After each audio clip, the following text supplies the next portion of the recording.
258.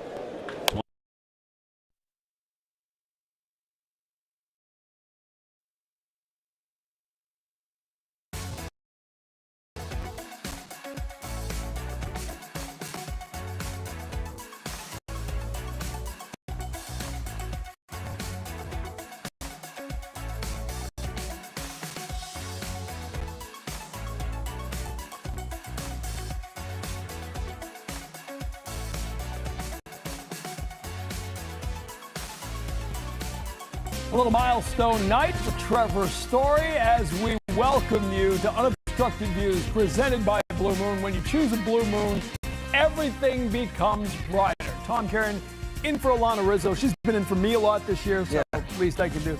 Jared Carrabis here as always. And Jonathan Papelbon joining us via the internet. Pap, how are you? Well, I was doing all right until I heard that you were going to come in for Alana tonight. And then I started thinking, man, TC, you're just not as good on the eyes as Alana is. Pap, you literally agreed to do this show to get away from me one night a week, and yet I tracked you down. There's no getting away from me, all right? So here we go. When it's all said and done, I'm telling you right now, this is the road trip we're going to look back on and say this is when the Red Sox stopped being a contender and started being a favorite. Ooh. Not only to make the playoffs, but to do some damage in the playoffs. That's what we're going to talk about tonight. Think about that a little bit, boys. I like that. Because we're going to come back and get into it in just a few minutes. Utah Street in Baltimore, the shadows of the warehouse. Sox trying to make it 3 straight against the Orioles. And that way, Carrabis can call it a sweep, even if they lose the 4th one. We'll be back after this.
All right, back. It's Unobstructed Views. Tom Caron, Jared Carrabis, Jonathan Papelbon.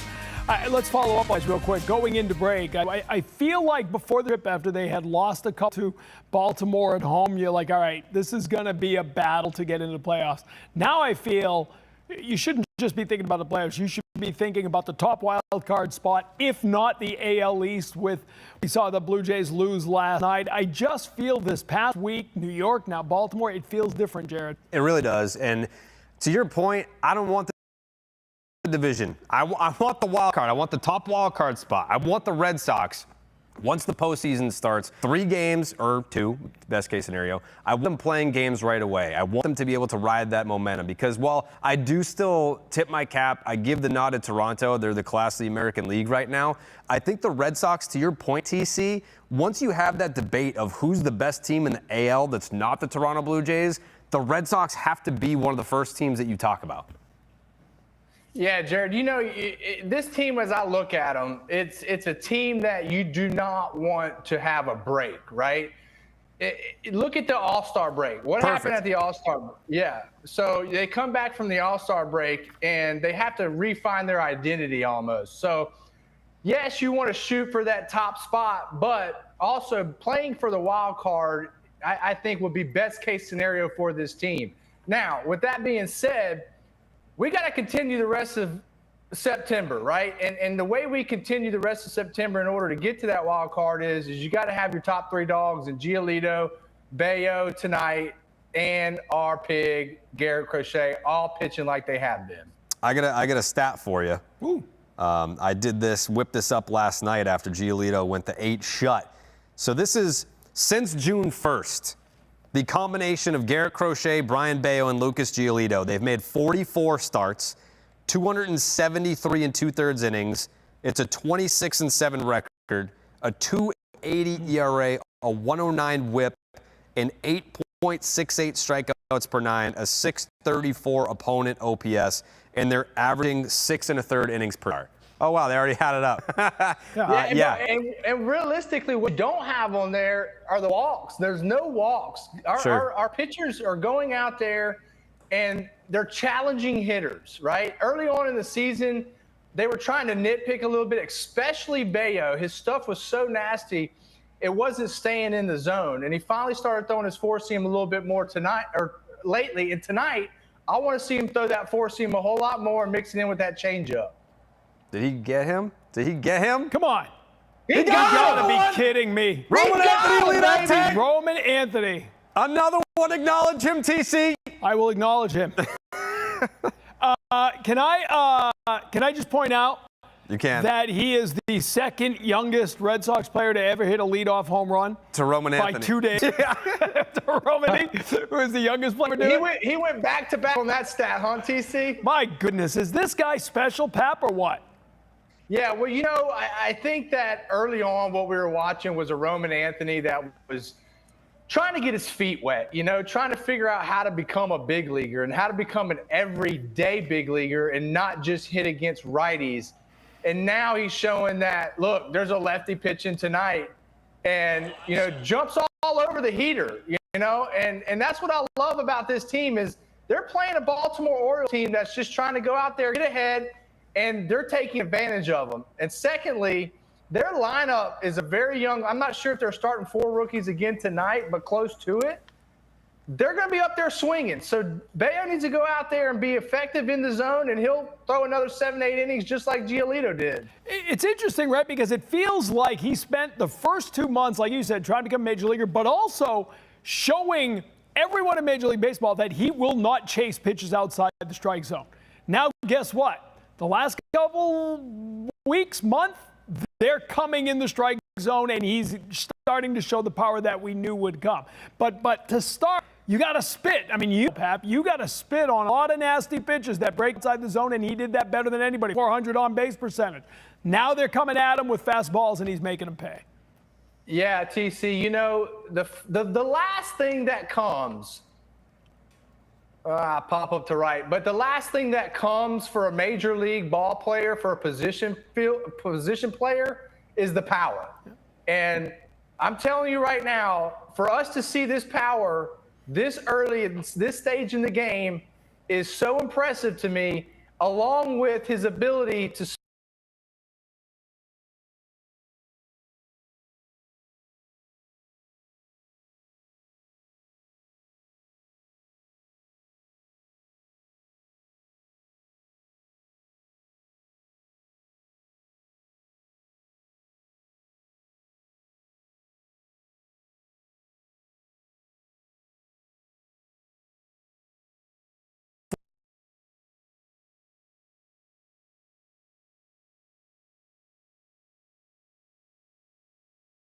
numbers because the batting average is like a 330 on top of that. He's just, no matter how you slice it up, the dude's a stud. What I love is Anthony and Bregman as your 1-2. Pap, if you're a starting pitcher, those are two guys going to make you work. You're going to be 12 pitches in before you get to the number. Even if they don't get on base, they're making you grind coming right out of the chute. It's not an easy way to start for a starting pitcher. Yeah, you know, TC, and that's the way, get in. Nah, challenge. They're going to call that? They're going to review that? They're thinking. Yeah, they're gonna look at it. He's in there. Review They're gonna it, look at it. Review it. Got in the back part of the bag right there with the left foot, I believe. Let's take a look at it. Yeah, he's in. got around it. Foot. Yeah. I mean, I know it's not smart to start walking off the bag until your manager tells you that he's not going to challenge it, but he stayed right there. He knew he probably got in there. Yeah, that's super. It's not even close. Yeah. Yeah, this comes down to being a great slide, right? Jaron Duran knows that catchers are taught to throw to the right side of the bag, so he's going in the back part of the bag with the right leg. Phenomenal slide right there. And feet first, which you never see anymore, right? It's so much safer. If you're a burner, maybe if you're not a fast guy, you want to go hands because then you got to try the swim move to get around it. Okay, I get that. But by and large, a guy like that, I want to see him going feet first. Stay healthy. Yeah, I agree with you big time on that, TC. Great slide there. Play still under review, so we can go back to talking about Roman Anthony being a leadoff hitter here. You know, Jared, the sabermetrics and all the analytics now say that they want your best hitter hitting first. And yeah, that's what everybody's doing now. They want that first. They want the first hitter to come up that possible fourth time. And so I don't know if he's going to change. I know they like him where he's at right now. I think he'll probably slot down next year a little bit more into that 3-hole. Yeah. But right now he's comfortable, and you let him be there. By the way, it was overturned. He is safe, as we knew. 22nd stolen base this season. So listen, and we'll dig into this as we go tonight. But you guys, Jared, you started talking about the big three at the top of the rotation, right? What Crochet and Bayo and Giolito were doing. Then you look, what are they, 26-1 now when leading after 7 innings since July 1st, I think it is. That's because you got Whitlock and you got Chapman nailing down the back end. You're going to get Slayton back into the mix. What do good playoff teams have? 3 guys at the top of the rotation, 2-3 guys on the back end of the rotation. You mix and match the rest of it. They got enough offense. That's the makings of a team that can have success in October. Don't get me excited, TC. It's time. This road trip should get you excited. If you weren't already pumped up, New York and Baltimore should get you fired up. The inning comes to an end. Duran stranded on second base, but the home run from Anthony gives the Red Sox a 1-0 lead. Going to the bottom of the first in Baltimore.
All right, we welcome you back as Jackson Holiday's ready to start it off on, what do they call it, Bark in the Park night? It is Bark at the Park night. It's a huge problem for us, if we're being honest, TC. Because of Jackson Holiday? Correct, yeah. Wait, why is that a problem? Listen Jackson up, Holiday, Pat. Listen up. Do we have the clip queued up? Because Probably not. I sprung that on us without proper that's okay. preparation. That's okay. But you can tell us. Yeah, Tease. he does really well on Bark at the Park night. There's really no rhyme or reason to it. He is a dog guy, but historically speaking, Jackson Holiday, you don't want to come in the zone on Bark at the Park night. So let's just drill him. Is that your solution to everything, Jonathan? I mean, you know? Yes, it is. Served him well as a pitcher. Back in my day, if you came in hot, like Jason Varitek, you would be the captain of our team meetings and advanced scout meetings, and the very first thing he said was, "These are the guys we're going to have to go high and into and possibly drill because they're hot. Coming in, they're hot." So on Bark in the Park day, if Jackson Holiday's hot, let's get him.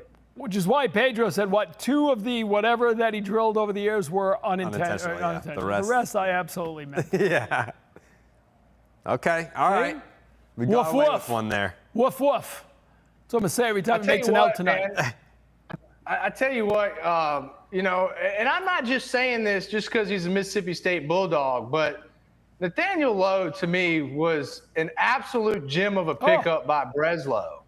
I mean, you were trying to get him at the trade deadline, couldn't, and then he goes on waivers and you get him for free. Yeah, I mean, they literally got rid of the waiver deadline at August 31st to keep this from happening. Correct. Baseball made a rule to keep the Red Sox from getting Nathaniel Lowe. Correct. But here he is. Yes. I mean, the rumor that it would have cost Peyton Tolley, I mean, so far, I mean, he's been excellent. I'm not saying that, he doesn't command a nice return, but to be able to get him for free when you had some writers being like, yeah, no, it'll probably cost Peyton Tolley if you're going to trade for Nathaniel Lowe.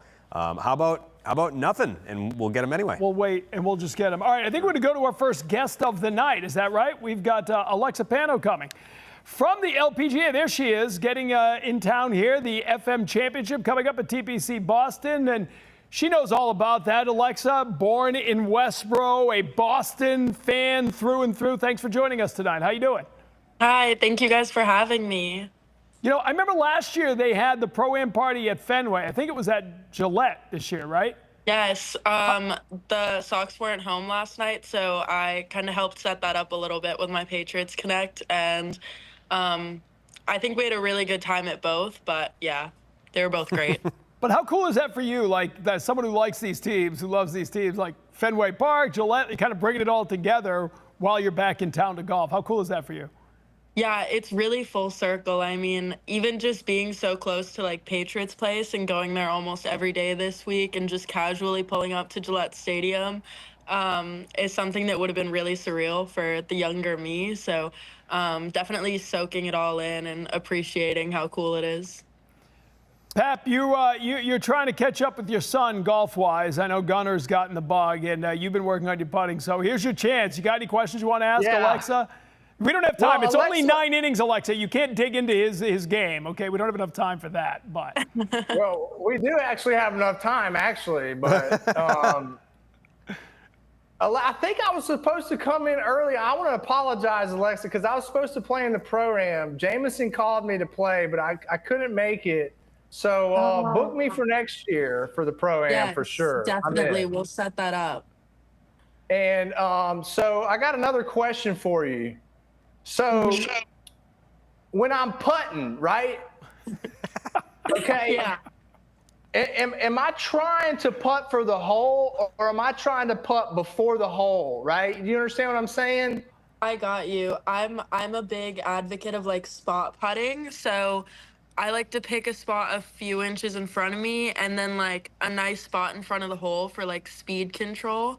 That's actually my game plan this week a little bit. That's what I've been working on, tempo. Okay. Yeah, because here's my problem too. Mm-hmm. I'm really good between the 4 to 6 beer range. But then after 7 and 8 beers, I become just shit. What, can I do anything about that? I think pacing yourself is a good thing. 18 holes is a long round of golf. And I think, like space it out, like one every few holes. Yeah, Um, so don't go like John Daly on them. Just maybe, exactly. Yeah, I okay. I just turned 21 last week, so I don't have much experience with that, um but that would be my suggestion. I'll let you know after I get some experience in the next year or so. I'll get back Amazing. to All you. right, Alexa. All right, that sounds good. That sounds good. Alexa, first of all, a happy birthday. Happy belated. you. So your dad is your caddy, correct? Yes. Okay, and he's a big Boston sports fan. Where would you guys say like your power ranking your favorite Boston sports teams? Like if you were to say, where does anyone have the Red Sox number one, or you guys Patriots first? I would have to say Patriots first. Yeah. I already know Bruins are going to be 4, and that's not because I don't root for them. I'm just not a hockey, like, I don't watch hockey that much, only if the Sure. Bruins are really good. Um, Only because the Celtics aren't playing right now, and the Sox are hot, I'd probably say the Red Sox second. Right That's now. a perfect answer. Alexa, stay Yeah. right there. We get the third out. We're going to come back in a moment. We're rolling on. Okay. Back after Perfect. this.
All right, welcome back. Unobstructed Views rolling on. Alexa Pano in town for the FM Championship at TPC Boston. She joins us.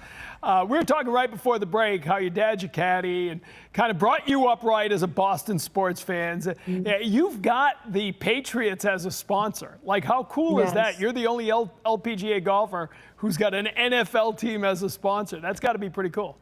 Yeah, I'm very lucky. I've been a fan of the team my whole life, and my dad's had season tickets for about 43 years now. So my family are diehards. It's so surreal getting to represent them, but also just the fact that like I'm going to games with the Patriots, I'm meeting the Crafts. Like those are things that I never really thought that I'd be doing, and I'm a very lucky girl for that. Yeah, you just said it before. You just turned 21 years old, and you've already accomplished so much in this sport, right? From a very young age, right? You have videos and winning competitions and going places. Like, do you ever take a moment and say, I can't believe I've been able to do all of this, and it's all sort of come together as quickly as it has? Yeah, it's pretty crazy. Even saying that I've been like doing this for playing professional golf for like 4 years now sounds kind of crazy to me. It definitely goes by quickly, so trying to soak up every minute of it. All right, we were talking before. You were very wise. Your family would spend a lot of the winters in Florida getting away. You didn't have the miserable winters, the slush of spring, but you still consider Boston home, right? Yes, definitely. I think I love both places. I live in my two favorite places in the world, but when I'm back up in the Northeast, it definitely feels like home. All right, when you first come back, what's your go-to? Like, what do you miss the most? When you come back to Boston, when you come back home, what, is it getting a coffee at Dunkin' Donuts? Though I guess they're everywhere now, so that's not that big. Like, what do you miss when you're not home? I always miss my friends and my golf course, Pleasant Valley Country Club. It's one of my favorite golf courses in the world. Dunkin' Donuts tastes different in Boston. Just throwing that out there. And then I live really close to this farm that has ice cream called Ullman's, and that's one of my favorite. I'm not even a massive ice cream girl, but I am when I come back up here. So that's one of my first stops. I've been. It's legit. Good call there. All right, Yeah. we're gonna let you go, Alexa. You got to get ready. Good luck this weekend. You're gonna have the home crowd cheering for you. We'll be watching. Good luck at the FM Championship at TPC. Wait, I got one more question All for right, her. go ahead. Stay away from the trees. That's what she's gonna tell you. Don't hit into the trees. So your dad is your caddy, right? Yes. Also, I would like to add, my dad's a really big fan of you guys, so he was so excited when he saw that I was doing this tonight. Well, tell him we good. said Tell hey. your dad we got some Yeah. stuff coming for him. Anyway, so like when you're playing, like, I'm not saying that you play bad, but when you play bad, do you just get to blame it on your dad, or do you ever just like go AWOL on your dad and just be like, "You idiot! You picked the wrong club"? Do you ever just go off on him? I think it's much easier to blame someone that you're close to, but one of the perks of being a golfer is that any mental coach will tell you that you need to find excuses and not blame yourself all the time. So he's a perfect target for that. And Yeah, but I'm good at because I finding find my excuses. son blaming me all the time. Yeah, trust me, Pep's son is going to figure a lot of that out. Alexa, it's great talking to you. Good luck this weekend. Thanks. Thank you guys so much. Bye.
All right, we are back. Bottom of the second, Red Sox with a 1-0 lead. Pretty cool talking to Alexa Pano. She seems pretty cool. Now I'm going to root for her. So I tried to like do bowling with my dad. I feel like because my dad's a good bowler, I couldn't live up to it. Like I feel like if I had a parent or a friend that was watching me do something, I would just mess up. I wouldn't be like, Wally! Oh my God! How is Wally here right now? Wally's here. My dog. I love you, Wally. This is my guy right here. What's up, Wally? Wally, what's the sign say? What's the sign say, Wally? What's the sign say? Will you throw out the first pitch on Friday? Yeah, I will. Let's go. TC, You've already done that. I have never thrown out. You've never done it? I've never thrown out the first pitch at Fenway Park. Well, I mean, what an occasion. What an occasion to have TC Let's go. throwing out the first pitch, celebrating 30 I'm in, years. Wally. I'm in. 30 years of TC. Perfect. First pitch. There you go. I'm in. Wow. Bringing a glove. This is awesome. What a moment. Wally, what's Wally. up, Wally? Can you hear me? Can you hear Pap? Can you hear Pap? He can't. We'll I'll relay the message. Go What do ahead. you got, Pap? What do you got? Okay, look, Wally, can you show me the strikeout TC dance? Show me the strikeout TC dance. I'm not going to. What do you mean? If I'm going to strike out, I'm throwing the pitch. No, when TC strikes him out, show me how you when I dance. strike him out, give me a dance. I just struck somebody out. There it is. I like that. I got my own dance now. Ooh, he's still going. Yeah, there you go. No, he can dance. He can dance. And a little booty. Hey, Wally. Wally, I need a prediction from you tonight. Oh wait, hey, come here, Mary Asher. Mary Asher wants to see you. My daughter wants to see you. His daughter's coming in. Yeah, His daughter we got a wants to fan, see you. Wally. Wave to his daughter. Yeah, Look, there's Pap's Wally. daughter wants to see Look, you. it's Wally. Yeah. Everybody You loves say, Wally. Hey, Wally. Hi, Wally. She said hi, Wally. Wally says right. hello. Yeah, Wally Wally, sends how his many- love. I know you only have like 4 fingers, but He's can got you 4 show me fingers. how many innings Bayo is going to go tonight? How many innings will is Bayo gonna go tonight? 5, 4, 5, 6, 7, 7 or 8. 7 7 or and 8? a third. Okay, I like it. 7 or I 8. like There it. you go, 7 or 8. Perfect. Hey, I'm throwing out the All first right, pitch tell at Wally Fenway This is Park exciting. Friday. This is exciting. Who would be your preferred catcher? Oh, if not who- Wally, you if can't pick Wally. But Wally's usually busy. It's Yeah. pregame ceremony. Wally's getting the crowd hyped up for you. Alex Cora. Okay. I like AC. I've done a lot of interviews with him over time. I had Cora He's catch been the mine. guy. Yeah, well, sorry. No. Yeah, he's a good catcher. It's funny because we kind of have a running joke at one point. Like a lot of people at Wally, Messon bye. have thrown out the first pitch, like as part of Yeah. a thing, and Yeah. like, just like everybody but me. I will say this: when Cora caught my first pitch, he came out of the crouch a little bit too soon. I think he was anticipating a high throw, but it was right here. You came in. Yeah, I get it right here. All right, say goodbye because I think it's bedtime. Oh, it's All bedtime. right, see you, Wally. There you go. There you go. Is there Throwing a person kisses. in there? Yeah, there's a person in there. There- It's called there's- Mr. yeah. Wally. Yeah, Mr. Wally. Neil. Wally's got some big events coming up. He's got TC Got my first pitch night 30th anniversary first pitch. on Friday, There you and go. also there's Section 10 night on September 17th, and I'm pretty sure Wally's gonna have a Section 10 jersey that fits him. Yeah, we got the giveaway that night, and he's gonna have that Okay. new Section 10 jersey. So you got a couple big events coming up, Wally. There you go. I know he's excited. Wally, do you have a calendar? Do you have like a phone with all your dates? You just He has a remember it all? publicist. Yeah, You have a handlers. team? Yeah. He's got a team? team. He's got people. He's got a team. big money. Yeah. Yeah, Wally's Big got money. a team. Yeah. Team Wally. Bayo working towards his 7 or 8 innings. I feel like I'm part of the team at this point now. Yeah, Team Wally?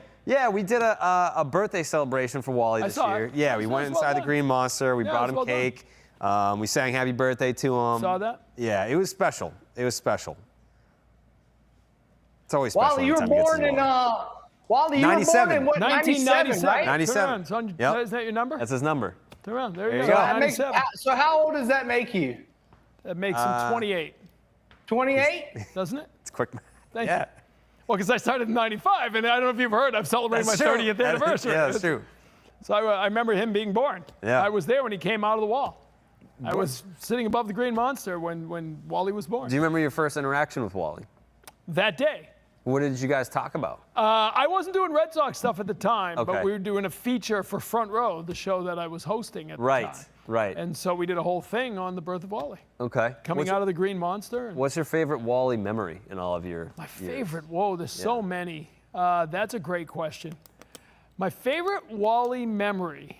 There's been, my favorite Wally memories are the random times he will spring up behind us on the show. Like when he's bored or when there's nothing happening, like Yeah. we'll be talking and all of a sudden there's Wally. There's Wally. Wally and Tessie, they'll just got like that. They'll just kind of, boom, there he is. Yeah.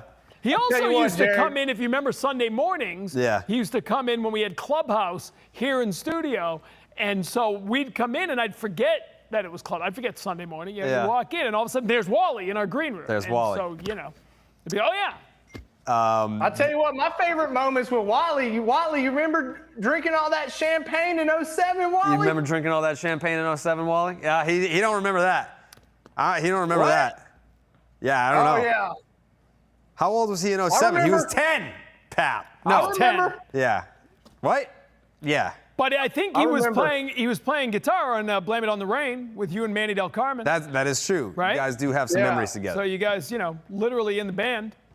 Oh, nice go! Oh, no, that's Oh, boy. Uh-oh. Oh, boy. Uh-oh. Oh, boy. Uh-oh. That's a run and a grabbing of the wrist. But now he's sort of making it look like something else. This that is not a not catch? good, folks. He got up quick. Okay. He Okay. got up quick. Pulling his, I don't like it. Yes. He'll be all right. He'll be all right. Glove hand, Take a though. look. Let's say Don, man. He's all right. Uh-oh. I don't like the way he reacted Yeah, to me that. neither. It didn't. Glove I hand was just rolled afraid on it a would- little bit. Yeah, I was afraid it had rolled back more. It didn't look that bad. No. Staying out there. He's a Okay. gamer. Game tied at 1 Let me now. tell though. y'all Let me tell y'all something. I mean, that ball should have probably been caught. Shouldn't be one. Should be 1-0 still. But Bayo's throwing the daylights out of the ball right now. I mean, he was so nasty. It's Connor Wong was struggling to catch one of them. Yeah. Boy, Yeah. they've worked well together, haven't they? They sure have. Connor Wong has just fit in perfectly for Bayo when he catches him. Oh, it makes it look easy. There we go. All right, we're It on. makes it look easy. Wally's going to stay. We're going to take a break. All tied up at 1 now after 2.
And we are back as Unobstructed Views continues. Game now tied up. The Red Sox had a great road trip, as you can see.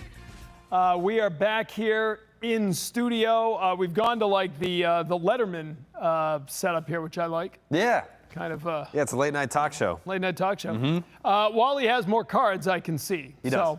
So Wally has come up with some cards. Let's see what he got. He has some questions for the panel. Okay. All right, Pap, you ready for this? All right. Yeah, you got to read it for me. Is a hot dog a sandwich? Is a hot dog a sandwich? No. A hot dog is definitely not a sandwich. A sandwich has to have some type of deli meat on it. Okay, Well, and that's hot not dogs. true. A hamburger A grilled cheese sandwich. grilled cheese is a sandwich. There's no deli meat. I think. But I'm with you on the no, because it needs 2 pieces of bread. That's what it comes down to. A taco is not a sandwich. A hot dog is not a sandwich. Yeah, a hot dog's a hot dog. Bun is not a sandwich. Yeah, a hot dog's a hot dog. It's its own thing. Yeah. Yeah. Not a big hot dog guy, by the way. Like a cheeseburger is not a sandwich. Yeah. It's a cheeseburger. No, it's a cheeseburger sandwich. No, it's just a cheeseburger. No. But a hot dog's a hot dog. I'm with you. Not a sandwich. All right. Next question. Is cereal a soup? That's it. I haven't heard that one. I'm going to say no. I don't know why. I don't know why. That's fair. Maybe it is. Like, this is new. I mean, cereal's not a soup because the soup's got to be hot and cereal you eat cold, period. Vichyssoise is a soup that's cold, though. I'm just saying. A what? Vichyssoise. I don't know what that is. French cold soup. I'll be honest. I don't have. Like, I'm with TC. It's not a soup, but I don't know why. I don't know why. Yeah. I just know it's not. Yeah, it's just not. I know soup when I see soup. Cereal is not a soup. Yeah, it's 2 different things. All right. Yeah. Next question. Does toilet paper go over or under? I feel very strongly about this. Over. Over. Over. I will take it off and change it. Yeah. If somebody has put it under. Yeah, it's definitely over. I don't know about that one because I don't use toilet paper. I really did not need to know that. We got a pitching change. Perfect time for a Hold that break. next thought. We're going to take a break. It's enough out of you, Pat. We'll come back right after this. Baby wipes.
All right, we are back as the Red Sox have already gotten into the bullpen.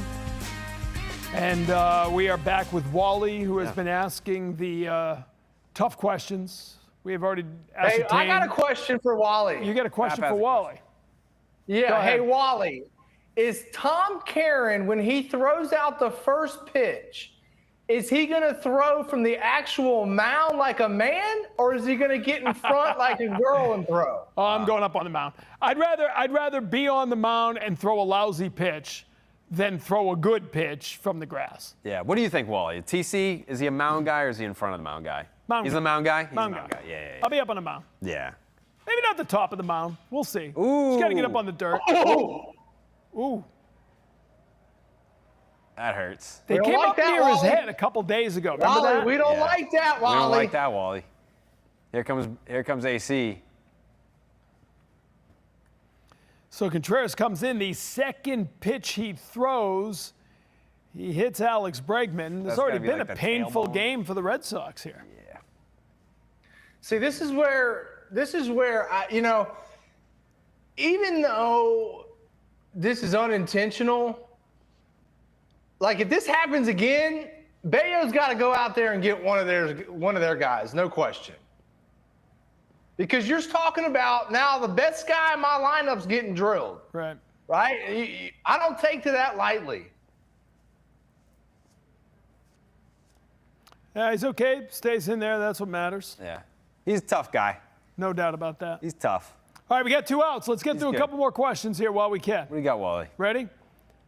Does pineapple belong on pizza? I feel like you're going to say yes to this. You have Yes. some wild Yeah, we've already discussed pizza. toppings. I'm a wild pizza guy. We got pizza earlier today, Pap, and TC was like, put everything you got. Grilled chicken and sautéed red peppers and caramelized onions and pineapple. It was a whole thing. Pineapple. Yeah, I'm not good. I'm no good with pineapples on the pizza, man. I'm just straight to traditional pepperoni, sausage, cheese, a lot of meat for me. But Jared got a cheese, and to me, that's like a blank canvas. Yeah. Like you don't go to an art gallery to see a blank canvas. Blank canvas, you paint something on it. You put something on the cheese pizza. Sure. You put meat, you put veggies, you put stuff on the cheese pizza. So I like mushrooms on pizza. And there used to be a coal-fired pizza joint in Saugus. They shut down, very sad. But they had steak pizza, and I would get steak pizza every single time. I don't know a place that does good steak pizza anymore, so if you are an establishment that serves one, I would love to try it out. Wally, Me and Wally are going to go. Wally looks like he could put down some pizzas, too, with that boiler he's got. Oh, my God. Pap said you could put down some pizzas, Wally. I don't know if that was like a joke about his weight or something like that, but he looks pretty good. There's some pizza there. Yeah. All right, we got time for one more. How many pizzas can you put down, Wally? What's the most pizzas you've ever had in one sitting? 10. Well, that's 8. 8, sorry, my bad. 2 hands. You do the math. 2 hands. Yeah, he's only got 4 fingers, TC. All right, here's the last one. Who's more handsome, TC year 1 or TC year 30 with Nesson? Oh, year 30. There's no doubt year 30. Thank you, Dr. Matthew Lopresti. Yes. The hair doctor has changed my life. There's no doubt. I was a little fatter, less hair. Yeah, there's no doubt. TC looks great. No matter, year 1, year 30, he's always looking great. No doubt. I got to go year 1, TC. TC, I think you look better when you were younger. I'm sorry. Well, there's probably some truth to that. I felt better, I'll tell you that much. Ground ball, looks like we're in the inning. Wally, thank you for coming by. I will see you Friday when I throw out the first pitch. There you go. My guy. Thanks, Wally. It's good to see you, man.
All right, bottom of the third, all tied up 1-1. Red Sox and Orioles back on Unobstructed Views. Brian Bayo back on the mound. More importantly, Cedar Rafaela back in center field. Appears to be okay.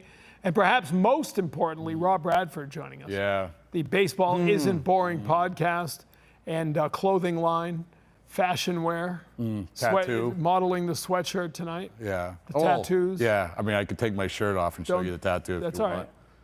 You can if you want. It's Pap, cable. Pap, they win the World Series. Please take your shirt off, Rob. you Please. are? Oh, this has become Pap. If I had a nickel for every time Pap asked me to do that, you'd I mean, have oh my goodness. like 20 cents. You'd be rich. Yeah, I'd be rich. It used to be the stickers. Everybody got a sticker, and it was a thing. Now everybody gets asked the same question. And Pap, you're about to get asked. Yeah, Pap. They win the World Series. Baseball's a boring tattoo, yes or no? The manager's doing it. Absolutely not. Oh, Let me tell you something. Get a Section 10 podcast. Do something. Get a 310 to left podcast. Do something creative, Pap. Come on. Well, look, I've got a lot of tattoos. I will say that, but you got to earn your keep a little bit more to get on my back for your tattoo. And if you're the insider when you come on pregame and post, or your pregame you come on, right? Insider. Yeah, what do you insider. call yourself? Yeah. Now that you're on Unobstructed Views, are you an insider or what you are here you? as an insider? I'm like the Burt Reynolds of the talk show. You are like the last guy, the guy who may have gotten cut if Jared went a little long in his set. I'm basically Ed McMahon. I'm totally dating myself, though. Let's see. Raphael is moving good. Yep. Keynote, Rafaela Sadon's still back out there, man. You can't take him out the game, TC, man. This kid, he got more grit than a gravel road, man. This guy, I love this guy. I was worried. I don't know about you guys. Oh, me too. The way he immediately grabbed it. I was worried too, but I think this may sound a little mean, but I think if there were to be like a offensive decline, you'd be like, oh, that's when the wrist thing happened. But he's pretty much not hit for about a month now, so we're not going to be able to tell. But you need him in center field. You do, yes. Hey, we were talking before. But, here's the thing is, TC. Yeah, what do you got? Here's the thing is, though, is even when Sadon isn't hitting, he's still going to give you some kind of productivity in the outfield. Yep, that's right. So you got to keep him out there. But, he's so streaky this year that all I'm waiting for is for him to go on a playoff run. If he gets hot, the end of September into October, it's a completely different team. Yeah, it's called a Kike Hernandez. Yeah. Right? There you go. Yeah. That's it? The I thought you were going to expound on that. No, that's my insider point That's of all view. you got. Take the shot, get back and play defense. The random guy getting on a heater in the postseason, right? I was trying to think of who did it for Pap, but, other than Pap, I couldn't think of anybody. Bobby Kilty. Quick inning. That's a nice quick 1, 2, 3 inning. Rob, we'll keep you here in the Ed McMahon role. All right. Stay with us. We've got more with Rob coming up.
Back here, top of the fourth, all tied up at 1. We're with Rob Bradford, Jonathan Papelbon. Hey, Pap, You got to ask the golfer some advice. So how about you give me some advice now that I know I'm throwing out the first pitch on Friday? Well, my first advice is to throw off the rubber, you know, from the pitching mound. But I strongly advise you to find somewhere where you can warm up, right? Just going out there cold turkey is a whole lot harder than going out there without warming up. Just you got to get some warm-up pitches wherever you can. Yeah, I threw it at the Sea Dogs game, and I ran down in the parking lot and got like 20 pitches in, you know, and it was completely different. I did the a side session. I did a little side session downstairs before, and I did the Kimbrel before. You know, I got down, did the chicken wing. You got to have a little fun with it, and I forget who it was. Pitcher got called up shortly after that. It was around for a little bit. What year? It's a great question, too. I've been around 30 years, man. True. It's all a fog. Not that long ago, maybe 5-6 years ago, just before COVID, I'm guessing. I think he was from New Jersey. The heck was his name? Pat Light. No. Oh, Joe Jakes? No. He's a starter. Anyway, I don't know if they always did this, but they were in the field before, you know, the guy was on the mound behind me when I threw out the first pitch. They did that in the Cape League. So I was like I wanted to go out on the rubber, but so I was just on the dirt on the front of it, and I start doing the whole Kimbrel thing, and I hear him literally sigh in the back, like, really? Can we just get on with it? Guy's got a game to throw. I mean, I get it. Two things. That's brutal. I turn around, look at him. TC, I guarantee two things won't happen that happened to Pap. Number one, you won't have arm surgery after, like Pap did after he had it. Right, Pap? Correct? Yeah, correct. All right. Correct. And I will not throw 90. Well, no. And second, the radar gun won't be rigged like it was with Pap either. What did it say you threw? What did it say you threw? He said I threw 91, and it felt every bit of 91. I'm just going to say. And what first pitch did Pap throw? Oh, in the playoffs, was that 21? Playoffs, yeah. 21. He's with us in the road games. He's with us here in the studio. And so he gets word he's going to throw out the first pitch for the next home game. And so on the air, he starts talking, you know, I'm going to throw in the 90s. And Jim Rice says, ain't no way you throw it in the 90s. And Pap says, I bet you $100 I throw in the 90s. He goes, you're on. And then he goes out there, boom, 91. Yeah. How much of the cut did it go to Sarah McKenna of the Red Sox? How much did she get out of that 100? There's no cut to Sarah McKenna. All of it came from Jim.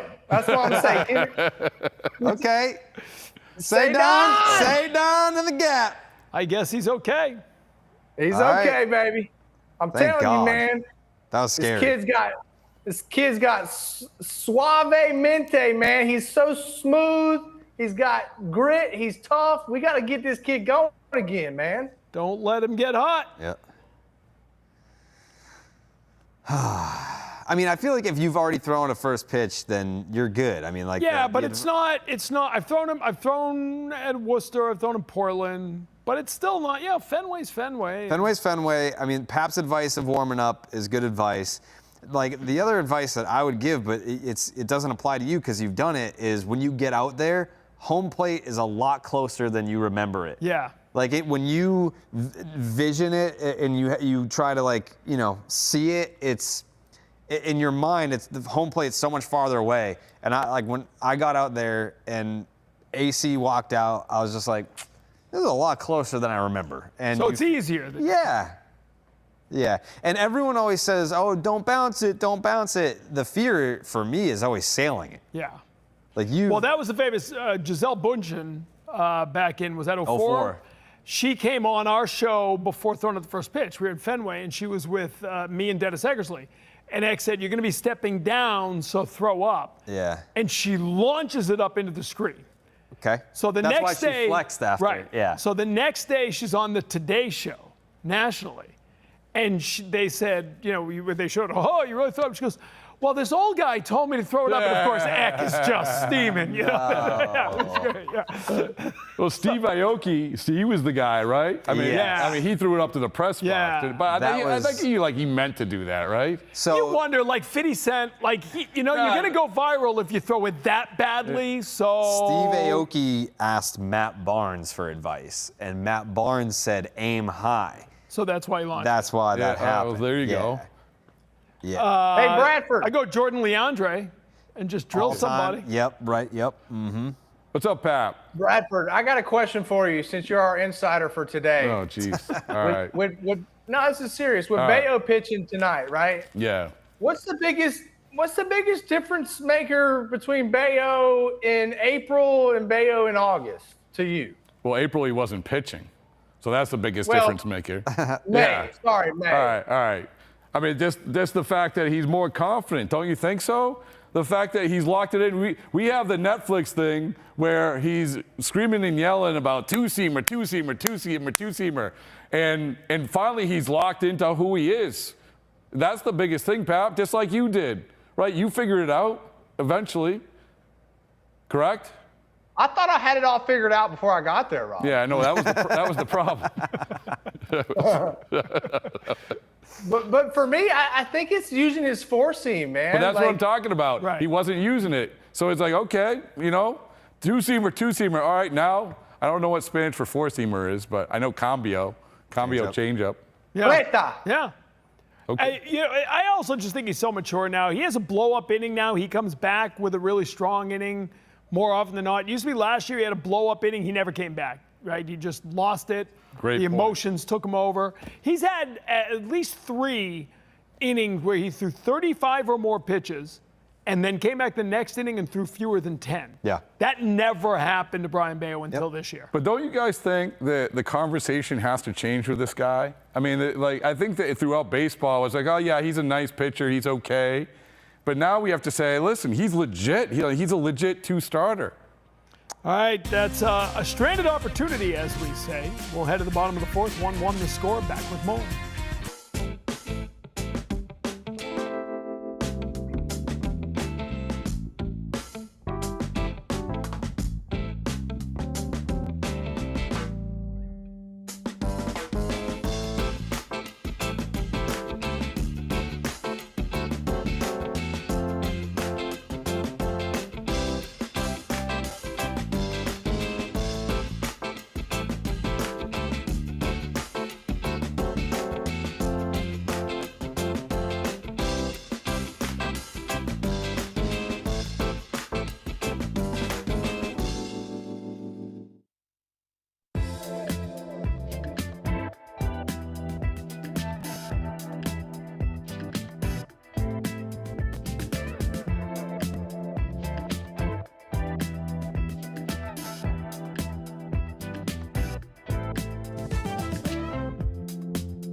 All right, we are back, all tied up at 1. Bottom of the 4th, Brian Bayo back out, pitching well so far tonight.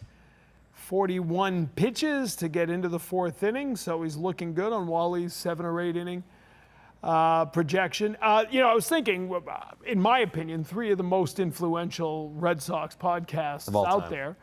Section 10, in many ways, the standard bearer by which all of us aspire to be someday. 310 to left, certainly the most thoughtful. Tyler Milliken's favorite thought-provoking, Red Sox podcast. and more importantly, Tyler Milliken's favorite Correct. Red Sox podcast. And then baseball isn't boring, which is, I say this with all the love of my heart as a positive, the most relentless. Like, it's constant. Like That's what we're going for. But that is. I mean, beat you over the head with stuff. Like you're after every series. Yeah, I'm when they can convince me to work. But you are like, boom, I wake up in the morning, there's 3 that I miss. So they all, I feel they all serve, their purpose in different spaces within the Red Sox space. Pap, someday you'll start a podcast and you can get in on this. But my question for you guys is, Do you listen to any non-baseball, non-sports podcasts? And if so, what do you listen to? Well, if Pap did one, I would listen to it. I would too. Pap, like a Pap food truck show, that would be great. I would absolutely listen to that, Pap. Start thinking about that. It's good for your brand. Well, I think probably the only podcast I would watch something about Sasquatch. You know, I want to know about Sasquatch a little bit more. Don't we all? Wouldn't that be awesome? Him and Pedroia hunting You and Pedroia Sasquatch? on a Sasquatch podcast would be pretty damn good. Yeah, No doubt about we're supposed to go Sasquatch hunting now that our careers are over. We agreed to go on hunting Sasquatch show one year. Is that show still around? I remember that was a thing. I couldn't tell you, but Yeah, I it's just called- know he believes. Pedroia believes. I It's know. called Finding Bigfoot. Yeah. Yeah, so I would say if you did that podcast, that'd be number one. Yeah. Is that a sports podcast? Those two chasing Yeah, well, Sasquatch? hunting, but I don't know. I listen to Smartless because I have to know who the key grip That's a good one. Key grip on Ozark is from Justin Bateman and Jason Bateman. So That's a good one. I've it is a listened to good that. one. I've It's listened legit. to that. yeah. WTF, Mark Moran was really good. Did you Oh listen to that at yeah, all? just start listening to that. One. Really good. Yeah, same here. But now is- he's ending it, right? Go sit Is that in the right? truck. Yeah. I just started listening. He's ending it. Yeah, he's doing the media tour. Come on. Yeah, that's where you guys slide in. But I like that because I sort of like the style. One long form interview with somebody, and then you kind of bookend it with your thoughts. Like there's a format there that's sustainable. Yeah. You've got it down because you guys just get together and go. Yap. Yeah. We're For, yappers. 3 hours. Yeah. That's insane. That's a quick 1, 2, 3 inning. Another quick. Hey, You got out of it dealing, without baby. having to weigh in. Rob, great to see you. All right, thanks. Rob. guys. Sure, there'll be Appreciate it. 3 new editions of Baseball Isn't Yeah. Boring by the end of the night. You guys do awesome. Can't All say right, the thanks. same, Rob, but I'll see you later. All right, Pap. All right, you stay love you. you. You stay you. I love you, Rob. All right. Thanks, Rob.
Bug barbecue.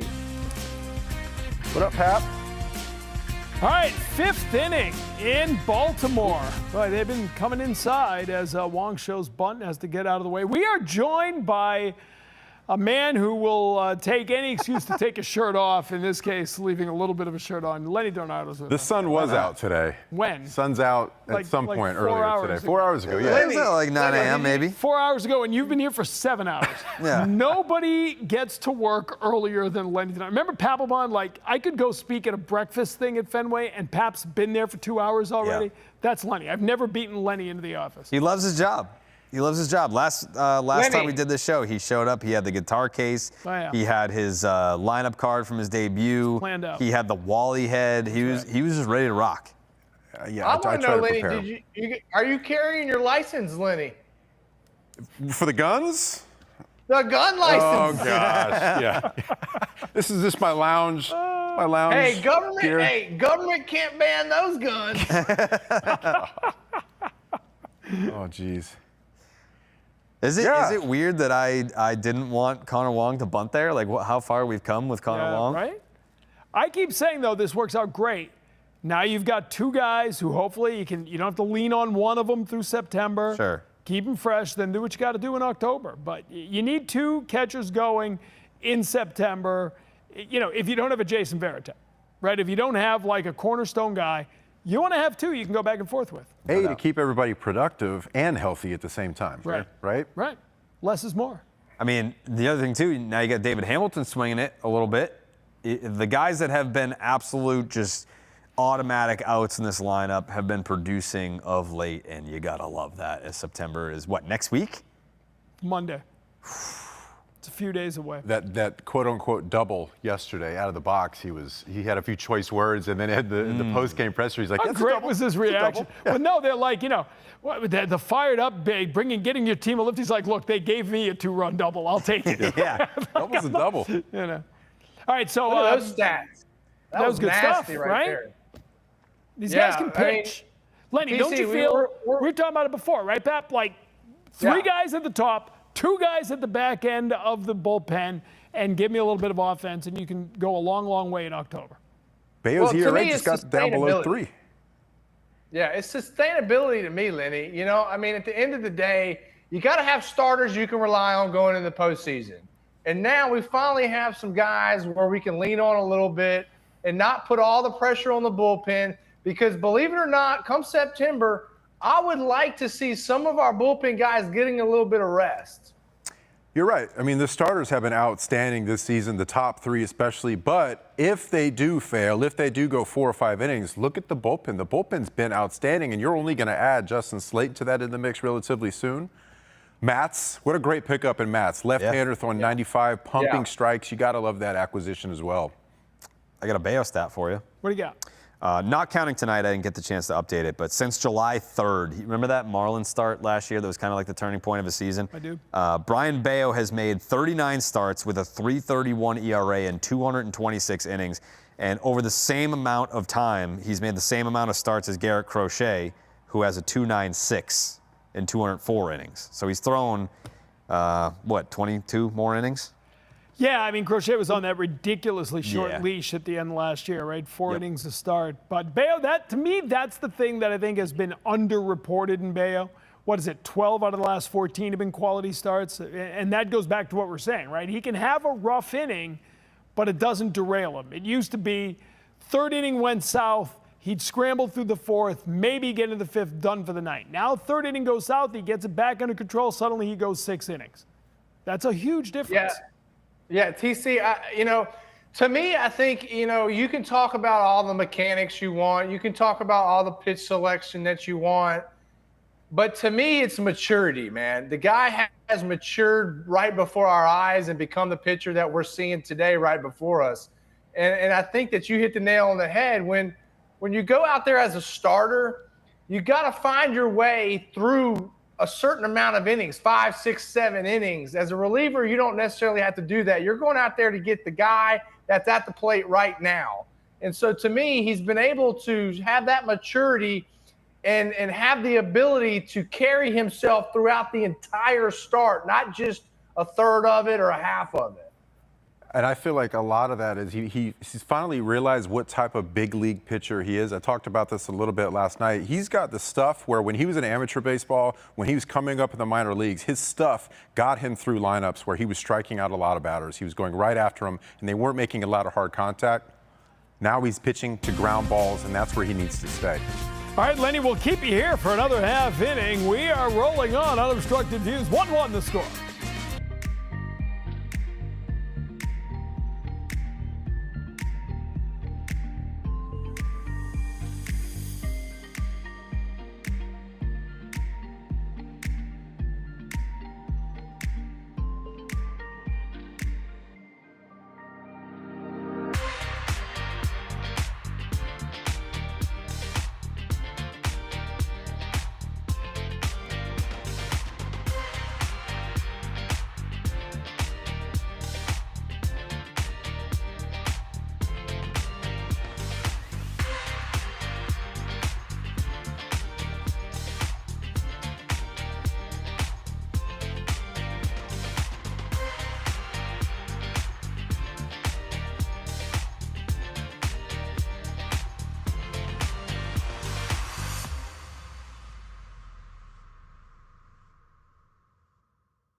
Bottom of the fifth in Baltimore, still tied 1-1. You know, that was the first runner that Basayo has thrown out in his career. You saw a little major league history there. Wow. It's also the first stolen base attempt ever against Basayo. So, Send that ball to the Good hall. percentage.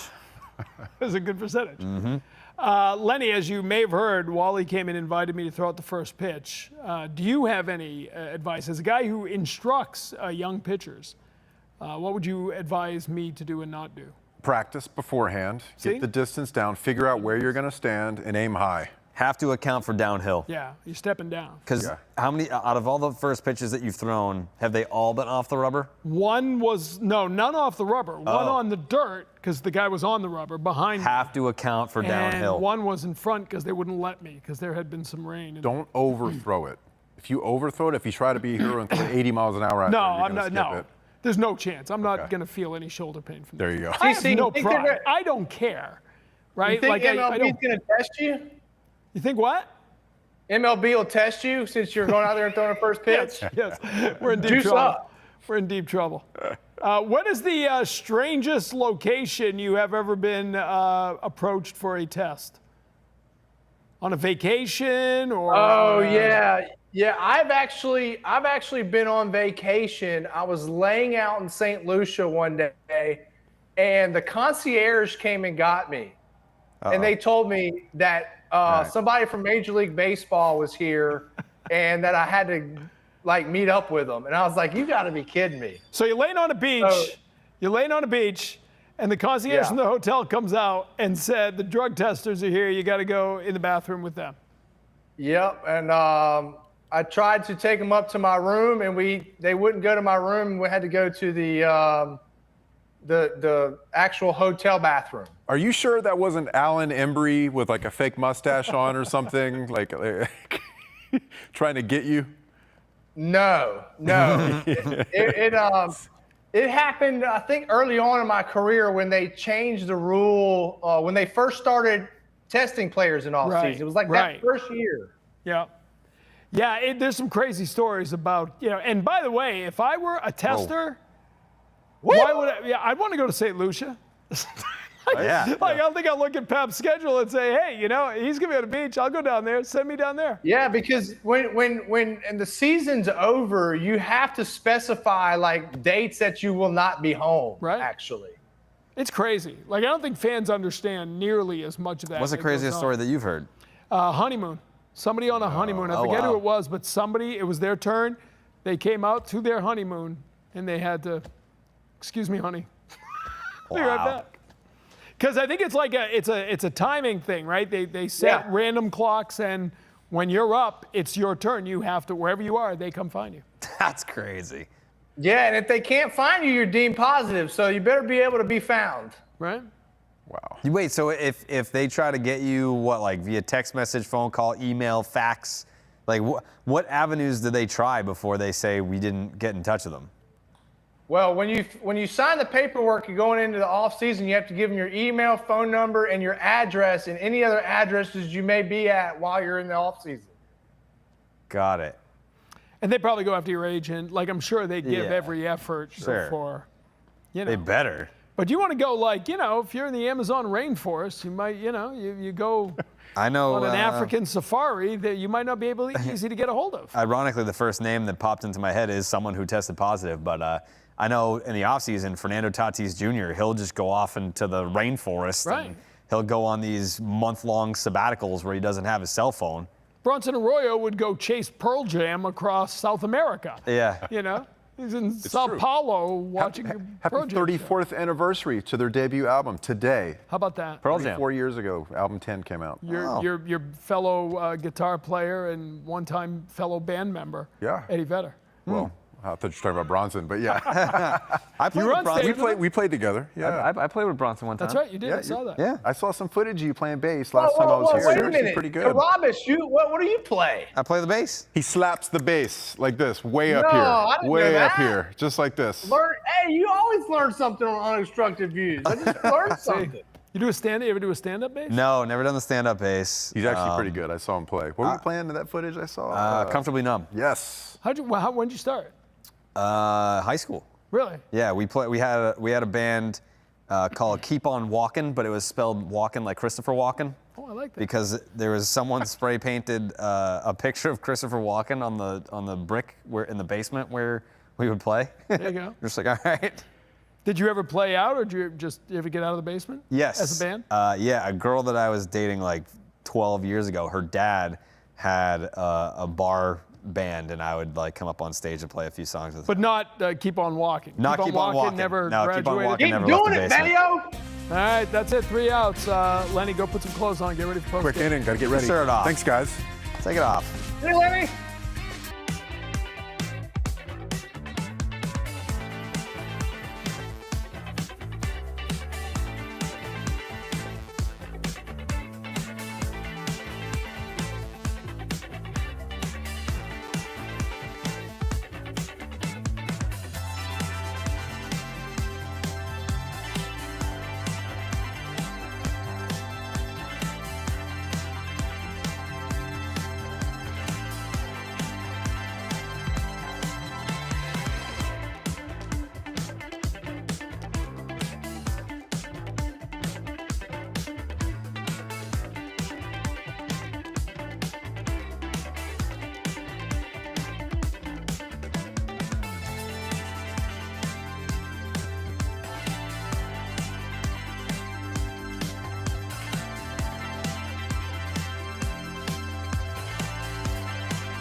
Top of the sixth, rotating band of guests continues. Adam Pellerin wearing more clothes than Lenny DiNardo.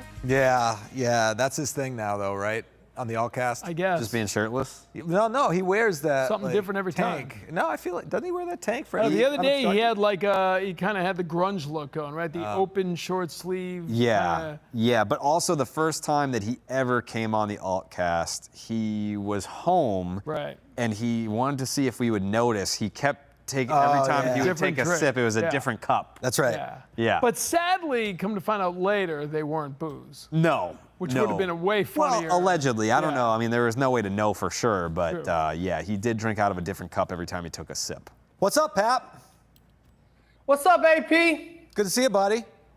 Good to see you too, man. Hey, Pap, here's it. You ready? Tough questions on Unobstructed Views. You ready for a tough question? I'm always ready. You walk into a pregame meeting before the game and you see that it's Adam instead of me. What's the first thing that goes through your mind? First off, when I walk in, I don't really know who it's going to be half the time because I'm running a little bit late usually, and I'm just running in there. And I'm usually just like, oh, hey, AP, we got you today. All right, TC, we got you today. And but I will say this. When I do walk in and I see that lovely hair of yours and those plugs in it, man, it just brightens my day. Thank you. Much got a more guy. hair. 30 years ago, I didn't have a lot of hair. Yeah. And I got a guy, Dr. I was- Matthew Lepresti. Shout out. I was gonna say it's usually segment 2. What do you Oh, think- hey, what do you AP. figures out? How long you been here? That sounds about right. I sort of feel, no one would ever say it to me, but I sort of feel like most of these guys walk in, it's like, oh, phew, Adam's here. That's not true at it's all. just because I feel like, Oh, I thought we were going to have another episode of last night. No, and I'm not. I just, I'm doing most every night, and it's a grind, and we're all kind of. And you come in with fresh ideas, and I think anytime somebody comes in, it's just sort of Adam's a calming presence. Like when I come back from vacation, there's probably I'm back, and I haven't been doing it every day. But I specialize in helicoptering in different places. Yeah. Because I'm doing also, like you, right? Like Right. I do think a lot of you and different I are similar in a lot of ways in terms of like the fact that we wear many hats. Versatility. Yeah, versatility. So if I were to blow out my Achilles tomorrow on a run, would you throw out the first pitch Friday? Oh, wow. That's a great question. I don't know. I'm just saying. I think they would wheel you out there. I just waved to everybody. Tom's happy to have been here 30 years. Here's my first pitch. That was a quick inning. We're flying. Adam Pellerin with us. Stay with us.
Bottom of the sixth, the tight one tonight, 1-1 the score. Continuing our conversation with Adam Pellerin. Yeah, they just asked, do we ever appear in studio at the same time? Yeah. Once in a while. Once in a while, Done a we few do, things. right? We've done. We did some news shows back in the day together.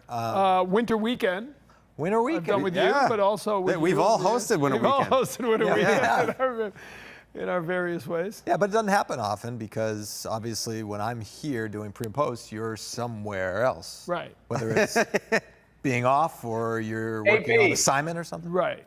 AP, you know what it is, though? This is what I'm going to break it down for you, what it is. It's like whenever there's a big, call up, Roman Anthony comes up, TC always seems to find his way to the sidelines, He always finds his way into the middle of it. That's right. Yeah. And you got to know when to jump in and get more FaceTime. Yeah. And if you look ahead to September, where the Red Sox are out on the West Coast, TC manages to find his way not on the set for the late games. One thing, when you've done this for 30 years, you don't do 10 o'clock games. All right, that doesn't work for me. 2 a.m. post-game shows are not on my agenda. I see how the tenure works now, TC. I see what's going on. 10-year? I got 30-year, to quote Ricky Henderson. So another gets through there. You got to run around here. We got a little jam here. Bayo, by the way, that was an unearned run earlier. Yeah. Right? And he, last time out, didn't give up an earned run, if you recall. And he has never gone back-to-back starts without giving up an earned run in consecutive starts in his career. Oh, wow. So, fingers crossed. TC, you know what I like most? You know what I like most about him, and I've noticed this as the season's gone along. When guys get on base with him, it's no longer him getting pissed off. It's let me slow the game down a little bit more and let me make sure that this game goes on my timing. There's another ground ball double play. You got to roll that. All right. You get one, though, but to your point, right there, calm, deep breath. Maybe he slows it down a little, takes it down to the end of the pitch clock, gets the ground ball. You know he can get a ground ball at any time to get out of the jam. He's just got to trust himself. Yeah, but CTC, this is one thing that pisses me off about today's game. And despite whether or not maybe you would have had him at first base or not, maybe you wouldn't. But no matter what shift that you have on, you still have, if there's a ground ball in the infield, you still have to be able to roll that double play. That's a tough play, no, because Story was like close to the second base bag. He had to cross over, and Bregman's the one that has to turn it, right? Yeah, it's a little bit tougher of a play. And not only to mention that, it was a big hop ground ball, so you gave him a little bit more time to get to first base. But I've just seen it so many times where we shift and we can't roll that double play. As a pitcher, that pisses me off. Get you another ground ball right here, Bayo. You know, this is the first time in his career he's had an ERA under 3 this late in the season, which is, you know, kind of speaks to how consistent he's been. Yeah, it's a breakthrough year. There's no doubt about it. Yeah. Right? I mean, he's a legit number 2. Right? We talked about it. Pap, you and I, remember a couple years ago, we kept saying, 2 years ago, we kept saying in the year, this team is going to be where they want to be if he's a number 3 working towards being a number 2. Mm-hmm. Right? And then sure enough, last year he was the opening day starter. And like, no, that's not where we're supposed to be. Part of that was Giolito being injured. But now you got Crochet. You know, Giolito's there now. I mean, Bayo's where he should be at this point in his development.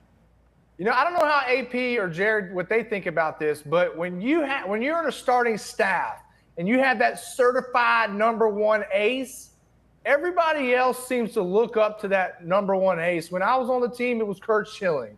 Every one of those starters, whether it was Beckett or Lester, they all looked up to Schill because Schill set the tone.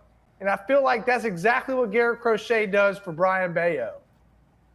Pap, do you think it takes the pressure off of a Bayo and a Giolito when you got a Crochet, when you got an ace, right? Because you don't have to be that guy necessarily. I mean, I know they're going out there individually, right? You know, I think you hit the nail on the head, AP. I mean, as a number 2, 3 starter, he can go out there and just focus on what he does well and not necessarily worry about trying to carry the load, right? You can almost visually see last year he was trying to be that number 1 and trying to carry that load, putting too much pressure on himself, trying to do too much. And when you go out there and you try to do too much as a starter, that's when this thing starts to snowball on you. I think it's because I asked Giolito about this too, and it's probably more so that they're competing with each other less than like we're looking up to Garrett Crochet. It's more, hey, if that guy's going out there and doing this, well, now I have to go out there and best him or at least match it. Hold up your end of the bargain. Yeah, I think that there's a healthy internal competition going on, at least between the top 3 guys. There's less, I guess, consistency between the 4 and 5 starters, but as far as the top 3 guys in the rotation, they're all looking at each other's box scores being like, all right, if that's what he did, I got to go out there and do the same or better. He's in. Yeah, he's in there. Yeah. Hey, before we let you go here, Adam. Yo. Morgan Wallen. Awesome. Yeah, good show. Great show. Yeah, although I will say, so I've been to 2 concerts this summer. The other one was Chris Stapleton. Love Stapleton. Yeah, me too. My book. Love Stapleton, not a big Morgan Wallen guy. He was fun. It was a fun party. That gets into that sort of pop country that I don't like. It was a young crowd. Wait a minute. I'll say that. Wait a minute. AP. Yo. You went to go see my boy Morgan Wallen in Gillette? Yeah. You didn't tell me about this. Were you around? I could have hooked you up, man. Could have gone backstage and stuff. Oh. Yeah, man. I was supposed to go, but I couldn't. I was supposed to go with Gronk in the sweet box, and then, you know, to the post party after that, man. I could have hooked you up. Yo, so that would have been funny to see you and Gronk walking out with Morgan Wallen, because Gronk walked out with him. Yeah. Strikes him out. Yeah, man. I was Ends going the to hook inning. you up with the crew. Next time, buddy. Next time, call him. All right, he's got to do post-game show, which means I'm going home early. Thanks, AP. You're welcome, TC. 30 years.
All right, we are back. Top of the 7th, 1-1 the score. It's a tight one. Our guests are done now. It's just us to take it home. Pap with us. Oh, wait. I love the jersey switch right there, TC. Everybody else is wearing the jerseys. So, how about that? I stood up out of frame. Well, that's why I was asking. Can you? There you go. There you are. Well, Hearts of Pine action. The hottest, buzziest team in American soccer, as I'm sure you guys know. Massive success up in Portland, Maine, right next to Hadlock Field where the Sea Dogs play. Oh. Every game sold out. I love that for you. 3,000 on the waiting list for season tickets. I'd love to go to a game. You know a guy. I do know a guy. Me. I don't know that I've ever been to a professional soccer game before. Oh, you got to come. I would love to. Come see a match. I would love to. You come on up. It's been crazy. It's been super fun. And, of course, I just like being able to wear something that says Maine. But they're great. Aren't they great-looking jerseys? They really are. Love I like the them. green. I love them. That's the woods and water jersey, as we say. So you got the blue for the ocean. You got the green. I do like woods. that. I do like that. It's near Hadlock? It's right next to it. Okay. It's that big. Have you been to Hadlock? Yes. There's that big football stadium on the outside, which is now a soccer stadium. Oh. 6,000 seats. I wore this, because everybody else was wearing whatever they want. So let's go. Yeah, there you go. Available at heartspine.com. But the expansion talk that's been going through, they're going to add 2 teams, or at least that's what Rob Manfred intimated. Mm-hmm. So we're going to go to the whiteboards. Let's get the whiteboards out. Grab your whiteboard there, Pap. 2 cities. They're saying 2 cities, 2 expansion cities. Where do you want Major League Baseball to go? So write down your 2 picks for the 2 cities you would like to see get a Major League team when they expand. We play the Jeopardy music. Da, da, da, da, da, da. Assuming there will be one in the American League, one in the National League, but who knows, because they're also going to get into realignment. We can talk about that in a few moments, because a lot of people buzzing about what's going on. How do we do this? Slow reveal, one at a time? Yeah, one at a time. All right, who goes first? Pap, what do you got? 2 cities for expansion. Puerto Rico and New Orleans. I like this. This is, this is not the usual answer. I know Puerto Rico is not a city, so I'm going to say San Juan. Sure, I got you. Yeah. We need to get to Puerto Rico, right? I mean, we're trying to establish international. Last year, when I went to the game they played in the Dominican during spring training, the atmosphere was incredible. And AC kept saying, wait till you see in Puerto Rico. If we get Major League Baseball games to Puerto Rico, it'll be crazy. And my other one was New Orleans for obvious reasons. It's close to the home, and I mean, you got Bourbon Street, bro. What is better than Bourbon Street? Yeah, it could ruin a lot of careers. We'll see how that goes. We got 3 quick outs, middle of the 7th. We're going to come back, and Jared and I will give you our picks after this.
All right, we welcome you back. Unobstructed Views, taking a look at some of the great work done by Brian Bayo tonight. Good defense behind him. That was a scary moment. Cedar Rafaela grabbing his wrist, the only run of the game coming in. But Rafaela staying in there, got himself a double in his next at-bat, and Bayo out there for the bottom of the 7th. All right, so we're talking about expansion in Major League Baseball. Pap has weighed in San Juan, Puerto Rico, and New Orleans, his 2 picks. Jared, what do you got? So, I mean, I feel like a lot of the popular, I've got one of the popular ones. All right. One of the more realistic ones. And then I have one that I guess it's not unrealistic because they've played there before, but I think it's unrealistic in the sense that it'll be one of the expansion teams. I would love to see baseball back in Montreal. I've only been there once, but when I went there, there's still Expos stuff everywhere. They still love the Expos. There's still love for baseball in Montreal. And I think as far as Nashville goes, a lot of the guys live there in the off season now. It used to be Arizona, and now they're in Nashville. A lot of the guys are moving out into that area. So I think that they'd be an attractive spot for free agents. So, yeah, I got Nashville and Montreal. All right, I got Montreal. I'm with you, brother. Okay. How about Montreal? And Portland, Oregon. Okay. Give Seattle a little travel buddy. They're out there all alone. Sure. Montreal, my first job, believe it or not, was covering the Montreal Expos. Way back when, first out of college, when Andres Galarraga, the big cat, El Gato Grande, was there. And we played there. If you remember a few years ago, it's been a while now, but the Red Sox played the Blue Jays, 2 exhibition games at the Big O at Olympic Stadium. Vladdy's rookie they had season? 55,000 each game. That's what I'm saying. And this would be a brand new stadium. You'd build a nice stadium because the Olympic Stadium's in a lousy part of town. So bring it in closer, give them a modern stadium. The people in Montreal, and the economy's gotten a lot better up there, they want baseball. The games they play with Toronto, you'd have to put them in the same division. Toronto and Montreal, those being said, a lot of Red Sox fans, Northern New England would go up. A lot of Yankee fans, Northern New York would go up. The problem was they were stuck in the National League, and nobody cared about National League baseball. The other one is Portland, Oregon. Like I said, give Seattle somebody, give them. And the other reason to pick Portland, Oregon, do you know what Portland, Oregon is named after? It's named after Portland, Maine. This is a little known fact. And this is the truth. I'm not lying. Do you know this? Pap, did you know that? Portland, Oregon is named after Portland, Maine. Okay, 2 guys discovered Portland, Oregon, one from Boston, one from Portland. They flipped a coin to call it Boston or Portland, and the guy from Portland won the coin toss. It was named Portland. Wow. So it could have been Oregon, Boston, Oregon. Portland, Oregon came down to a coin toss. Yes.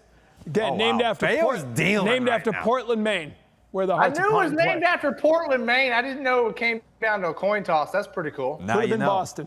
Could have been Boston. Look at Bayo, Pap. He is dealing.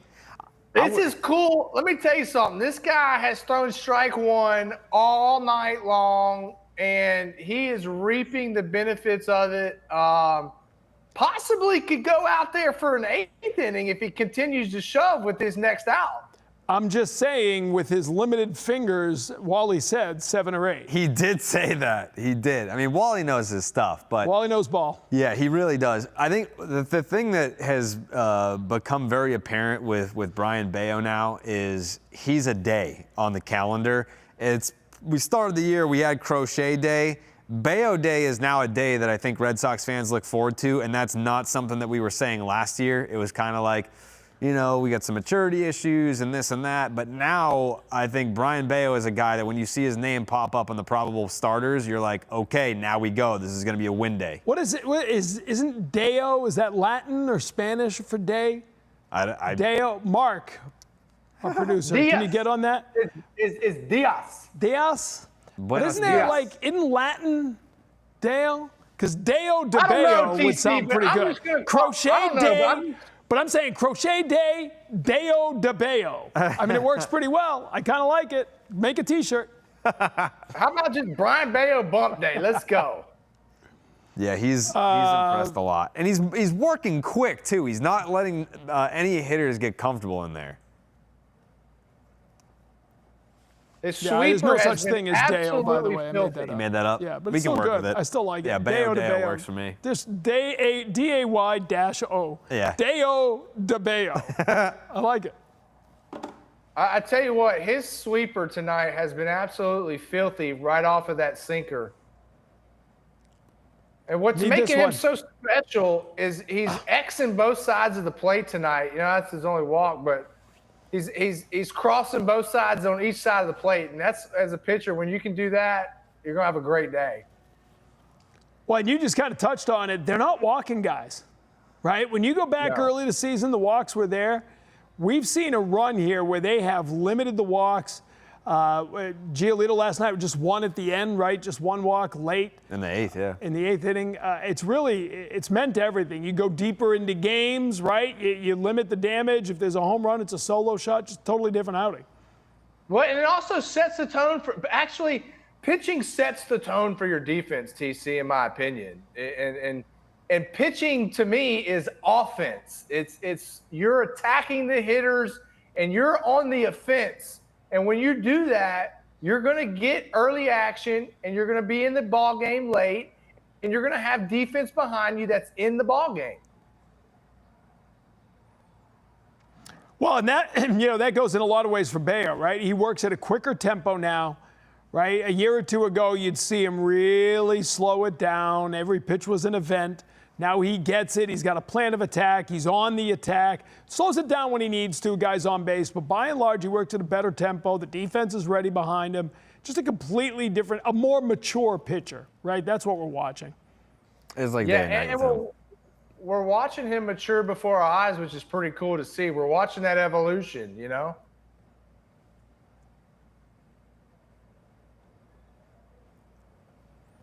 Really looking forward to what he can do in the playoffs, right? I want to see Brian Bayo in the playoffs.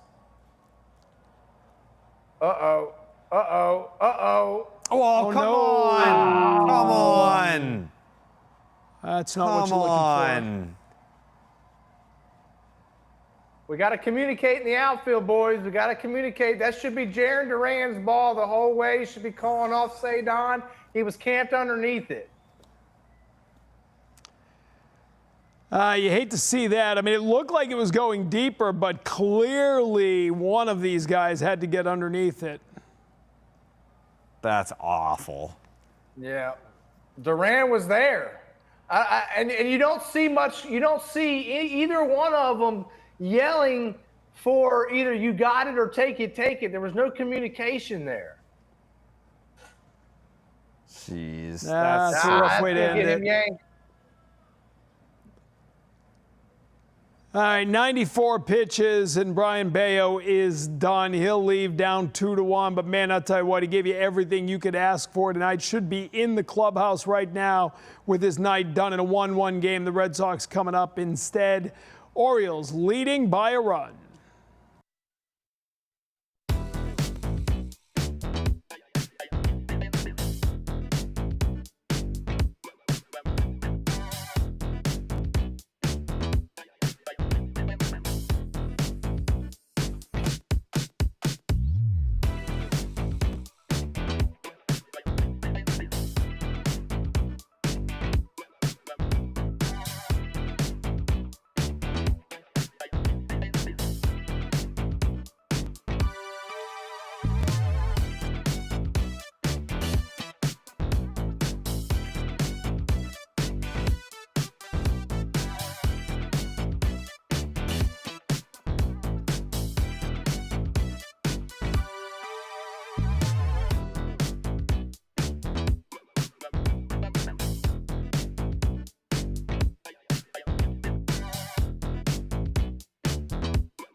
Bring it back to the funk.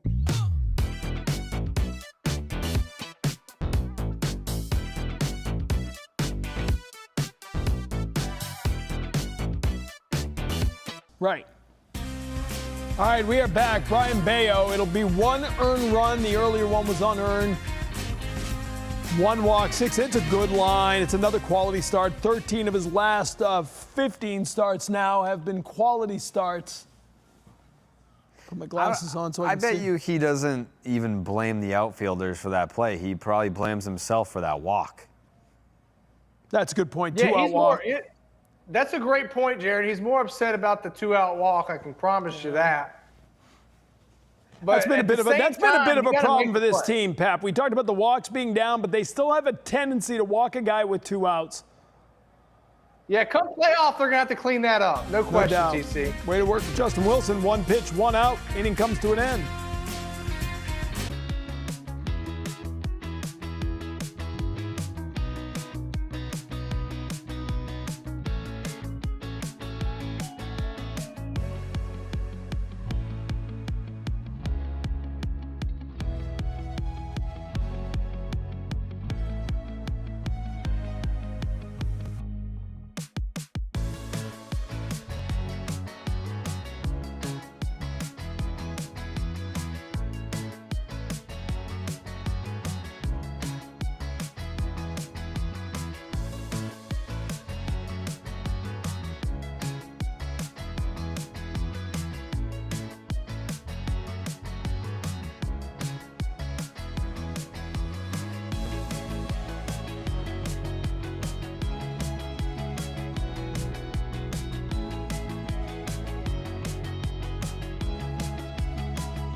It is Jonathan Papelbon. Check it out.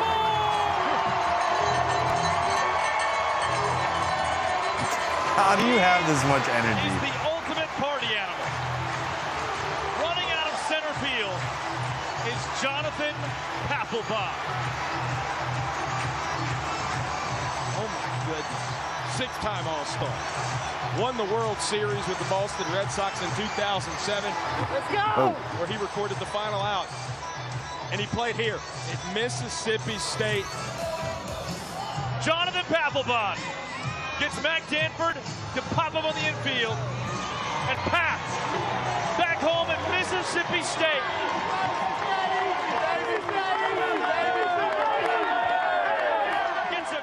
All right, Pap, I know you'd already played in the past for the Savannah Bananas, but playing for the Party Animals seems to be a better fit.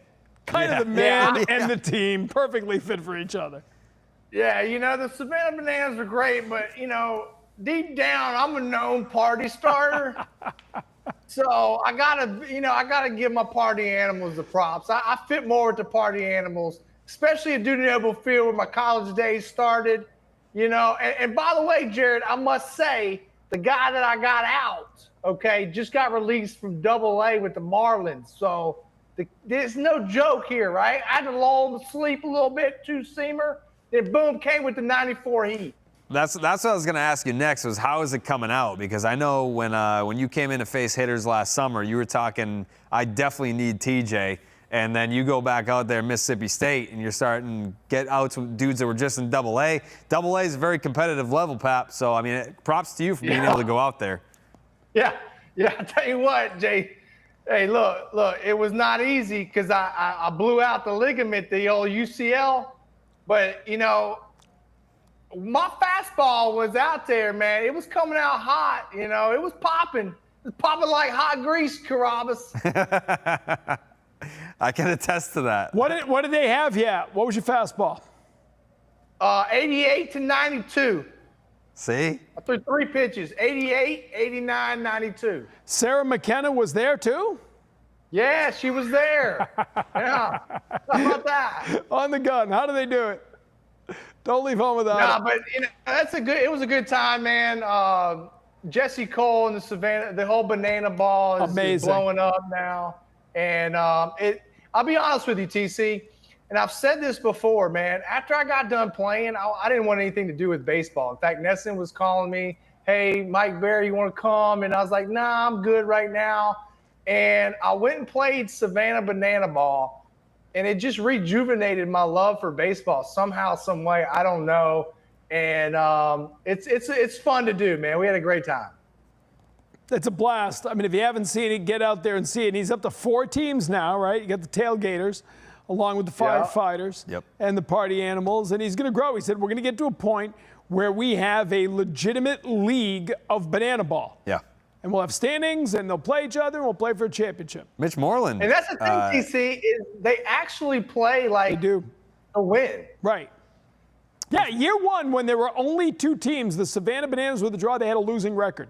The Party Animals won more games than Savannah Bananas. Mm-hmm. It's not the Harlem Globetrotters. It's not fixed to win the game. No. Jared, I feel like you could do a little Savannah banana ball even. You haven't? I've been every time they've been around here, but I haven't been a part of it. I missed my window. Like when they were in Brockton, I was there and I made content with all the guys before the game. I think Damon played for the Bananas that night. And then at Fenway, I saw Pap. I think that was last year. And then I went back this year, and that was when Brock did it. So, I missed my window of, Z-list Red Sox affiliation. Now it's only A-listers. So I don't think I would ever be able to do it. I remember, Pap, that first time you went, I was with Jim Rice's studio, and you called Jim from the locker room, and the guys were going crazy in the background. You could just hear how much fun everybody was having. Yeah, man, a lot of drinking, a lot of having fun, a lot of hoopla, but the guys wanted Jim to come out, and he didn't want to do it, so I had to FaceTime with all the boys. They're pretty pumped to see Jim. But, that's pretty cool. I tried to get Jim out there and swing the bat, but he wouldn't do it. There you go. Here we go. There you go, Hammy. By the way, I hope you guys noticed they showed it earlier. Lou Merloni's standing. Yeah. As soon as Lou gets up, it's rally time. Only good things can happen when Lou's standing. All right. Runners at the corners. Nobody out, Pap. This is go time. I know. You got the energy going. I need to get my head on right. I need to get my head on right. Yeah. 2 hits for Hamilton? Yes. You got thrown out stealing. Right. Attempting to steal. If they tie this game, we're going to have to live stream. At any point in the 8th, so as soon as it happens? Yes. All right, pitching change. We'll try to fathom all that when we come back. Okay.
All right, we are back here, and we said Lou Merloni stands up, gets the rally going, so we're all channeling our inner Lou now. Yeah, I let him know. I let him know that we're There you doing go. We are standing in support of Lou every time he gets up. He tried the other stuff earlier in the season. Remember, he'd take off the fleece, he'd put on the fleece. Yep. That's not sustainable because you can always stand. No doubt. So the least we can do, and if you're at home, stand up. I missed this part of the Red Sox broadcast. Like Rem Dog would have done something Correct. like this. That's right. So now we're back in with rooting for the Red Sox on the broadcast. We love that. Right. So everybody at home, Yeah, stand you gotta up. love that. Yeah.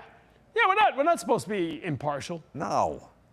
And what people don't understand, that doesn't mean we're rah-rah. That doesn't mean if somebody doesn't stink up the joint, we're not going to say he stunk up the joint. That's it's my part favorite of being part. a fan. Yeah. Mm-hmm. When Jerry Remy, the best there ever was, will come down on a guy if he deserves it, but you know he wants them to win. No doubt. That's all. Roman just had like a Juan Soto moment there. That first pitch he fouled off. He did the whole okay. He shook his head. He was like, all right.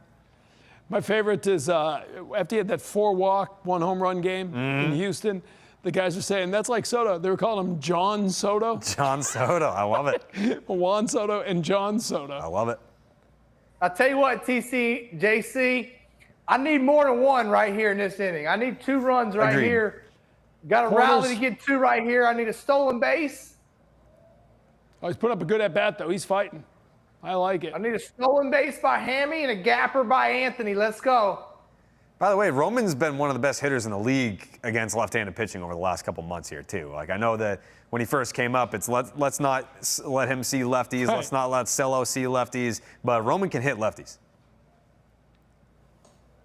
Oh, the delayed. It didn't look like it to me. God, I hate the delay strikeout, dude. It seems like there's more and more of the guys who delay it, too. Yeah, I don't like it. it's not fair. So do we sit down now that it No. didn't work, or do we? No, we're in now.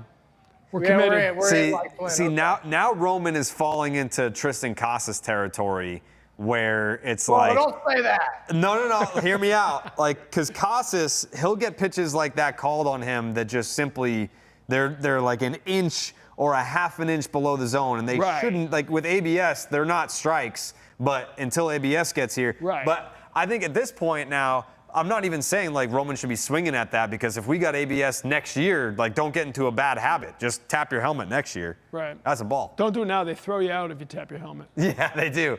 Who was that? Who was that in Tampa? Oh, it was hysterical, Walls? wasn't it, Walls? Taylor Walls? They gave him the thing. Yep, Yeah. you're gone. That's arguing balls and strikes is Yeah. what that is. All right, 2-0 now. Brady. Here we go. Come on, Brady. A good Bregman moment. Good time for a Bregman moment. 2-0 ball in the gap. Oh, it's a good pitch. Nah, that's not you. I like that. Don't swing at that. That's not your pitch. Yeah. Corey didn't like it. Nah, he didn't. No. It's all right. Let's do it for the mango salsa. Let's go. Wild Saul. Yep. Let's go. What about, here's another thing, Jared, and we were talking about this earlier about how the game's going, and, I was saying that leadoff hitters want to bat more. Yep. Well, now, I don't know if you've noticed, they're starting to do the old Little League play with first and third in the big leagues, where he goes halfway, tries to get the throw, and they sneak home. Right. Yeah. Yep.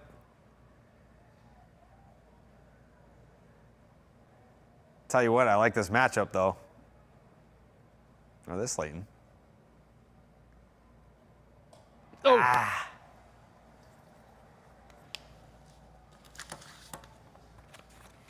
Got to find some kind of productivity out of this at bat. Got to get some kind of productivity. That's what Come on, happened Brady. last week against the Orioles. Come on. You can't have runners at the corners, nobody out and not score. You can't have it. Like last week, right? Yeah, bases Fenway, loaded. bases loaded, 3 strikeouts. Yeah. I'm just saying, I really think we should sit back down. All right, I'm with you. Okay. Yeah. We'll let Lou carry on. All right. Yeah. I mean, we stood up and there was 2 strikeouts, right? Yeah, That's fair. I guess you're right. That's fair. I'm going to be devastated if they can't tie this game. Hey, this is the man that we want right now in this No position, though. If anybody else is up in this situation, I don't like it, but I like this situation. Your team There leader it is. up. Oh, that's a good play. Tough game, 2-1 Baltimore, bottom of the 8th coming up.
All right, we are back.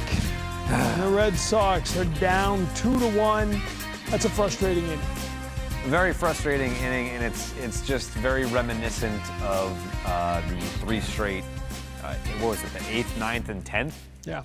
That they had bases loaded and did not score a run. Yeah, the 8th was the inning where they struck out 3 times with bases loaded after tying the game. And Pap, we're just talking like, you know, listen, there's ebbs and flows. It's a long baseball season. I'm not going to overreact, but this is what we saw a lot of in April and May, right? Errors and strikeouts, bad fundamentals and strikeouts. They've been so much better than that over the last couple of months. But you worry sometimes that it's still kind of in there. And if that happens in a playoff game, especially in a best-of-3 wild card, you can't afford to lose a game like that because you just don't have enough to make up. Yeah, TC. I mean, they lead the league in errors, I believe, still. And we've got 2 errors tonight. Well, 1 on the books. 2 really should be an error that Duran wasn't able to get to. But believe it or not, this is who they are, and they're going to have to clean these things up come playoff baseball. Because come playoff baseball, you give team extra outs, you're going to lose that game. That's right. Yeah, because this is, you know, Bayo's pitching a brilliant game, right? The pitching has been terrific. You say they're going to win in the playoffs because of pitching, but these are the games you have to win, the 2-1 games, because you're going to be facing a number 1 or a number 2 or a number 3 if it goes 3 games. You're going to see other teams' best pitchers. You can't give away outs. You can't give them extra opportunities at the plate. No, I mean, if they can't tack on a run or 2 here, you're going to be looking at those 2 plays right there. You're going to be looking at the fact that they couldn't get a run across, runners at the corners, nobody out, and that, I mean, you can't put it on Rafaela. That's on Duran, the miscommunication out there in left center. So, but that was the game. Yeah. You know, and to me, it's the productivity of the at-bat when the runners are in scoring position, man. You got to have some kind of production moving guys over or that sac fly. You have to have some kind of production, especially when there's no outs. Men are at first and second, or first and third, sorry. Just looking at the scoreboard, see what else is happening. Oh, Blue Jays are trailing now. Oh. Minnesota's giving a hard time. Did you see last night Mickey Gasper hitting a home run in the 9th inning to tie it up, and then Minnesota comes back. He got a hit, huh? He's got 8 hits now. with the Twins. I hope his parents were there. I don't know if Minnesota shows the parents every at-bat like we do. That was bad. But it was a big home run for Mickey Gasper. They score 4 in the 9th inning, and they wind up beating the Blue Jays last night. So the Red Sox picked up a game, moved to 4 back. Although we said it before, and I'm with you on this, I don't want the division. I don't want the bye. I don't like anything that comes with the bye. No. What I want is the Red Sox to score 2 runs in the top of the 9th after this. Please.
All right, top of the 9th, last shot for the Red Sox, trailing 2-1. Caron and Jared, part of that miscue out in left center field. Going to try to make up for it at the plate.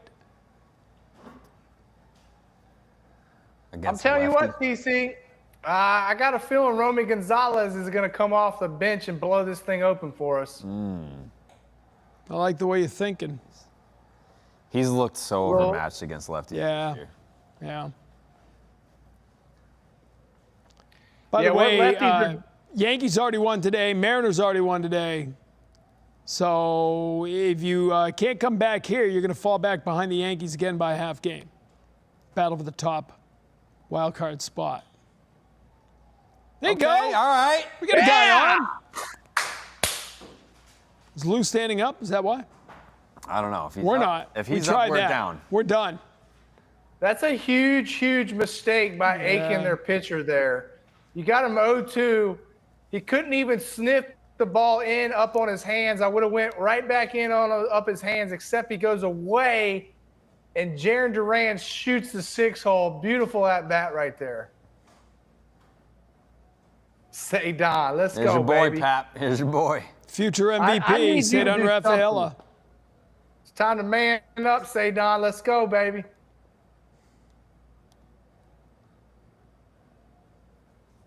I need a productive at-bat out of you, Say Don. Okay. That's not you. Thank you.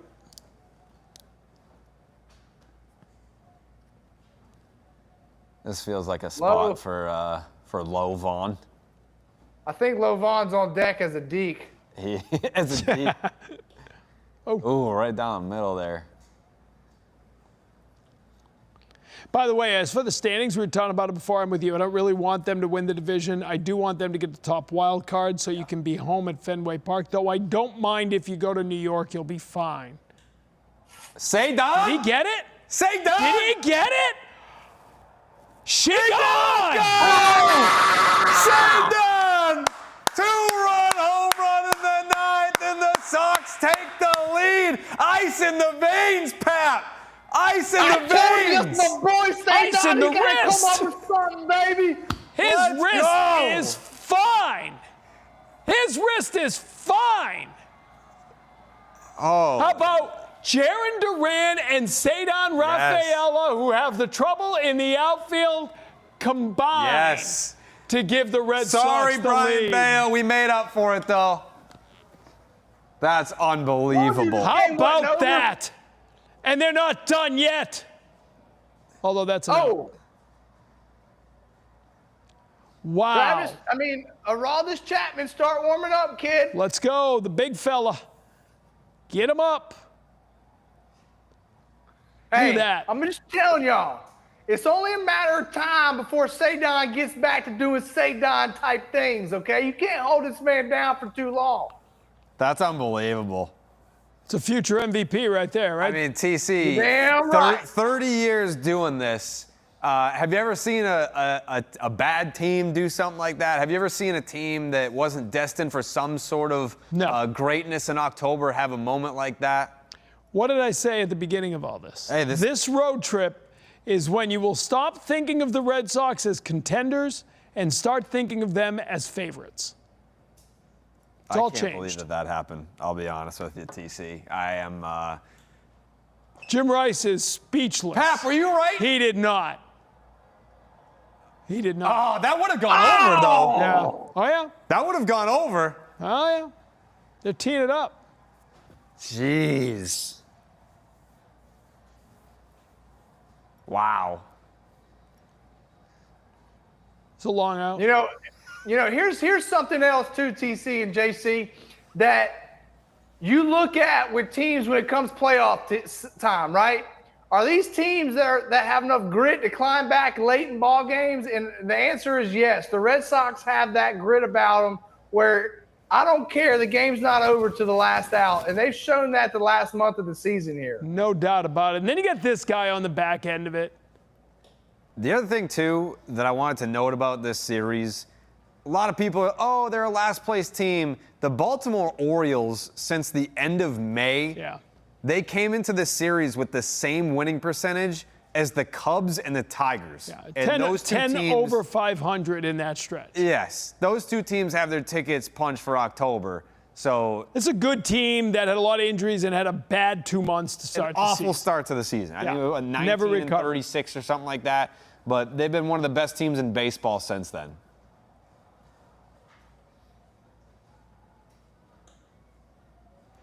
Watching Adam Pellerin and the boys here scramble now as they have to rewrite the entire postgame show. Good luck to those guys. I wish them well. Yeah, TC is going to be on Storrow Drive by then. See ya. I might stay and watch a little bit. Yeah. Yeah, you know, this kind of bend but don't break attitude is what's been missing, right? And when you come into the playoffs, teams know that we've got to get 27 outs against you. Chapman time when we come back. Aroldis is in to try to close it out.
Well, the Red Sox have taken the lead in the 9th inning on the 2-run home run from Cedar Rafaela, and the lights go off here in studio. The emotional pillow served you well. Yeah, I mean, I thank you for noticing that. The emotional support pillow has been something that's gotten me through a lot of games here on Unobstructed Views. The Aaron Judge home run off Crochet, that was a moment that I needed the emotional support pillow big time. But yeah, it helps. It really does. Yeah, no doubt. All right, here's Man, Chapman. I tell you what, Chappie has been the price of admission every night that he pitches, man. Best season of his career, and he's had quite a career. Yeah, and here's another thing is when Aroldis Chapman was signed, everybody was very hesitant about his past and about Breslow signing him. But it's obvious that the guys in the front office did their homework with this guy, knew exactly what they were getting, and knew how to implement him into this roster, how he would be successful. And, man, he has just proven himself every step of the way. I was at the winter meetings. Pap, I was at the winter meetings, and we were talking to the people in Pittsburgh, and all Shelton and the manager, the front office, they all had great things to say about how Chapman handled things last year. Remember, he was taken out of the closer spot, was put in there for a little while, then taken out. And they said he handled it with grace. He was a good veteran in the clubhouse. Nothing but good things to say about him. Yep. Yeah, he did.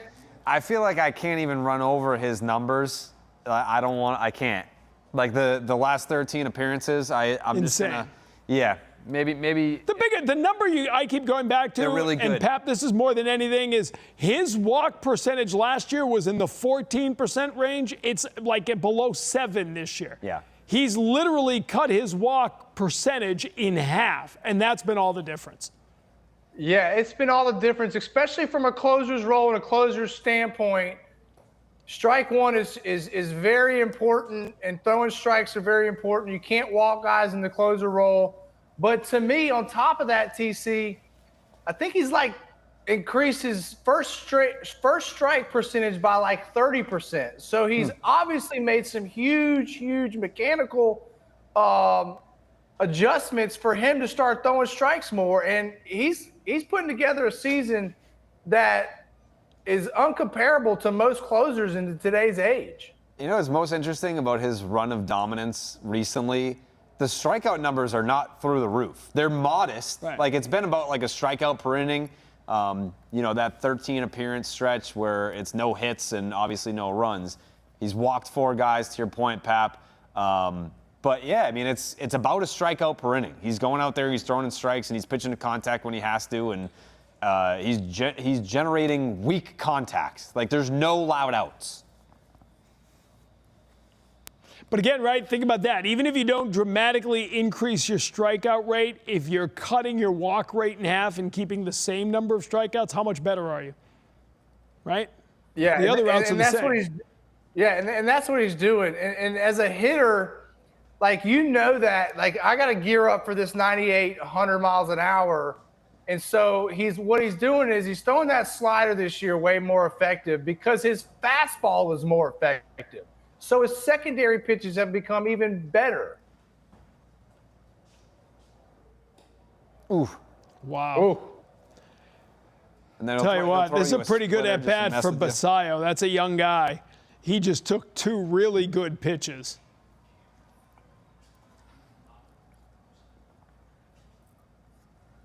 Go right after him, Chappie. There you go. Is it room?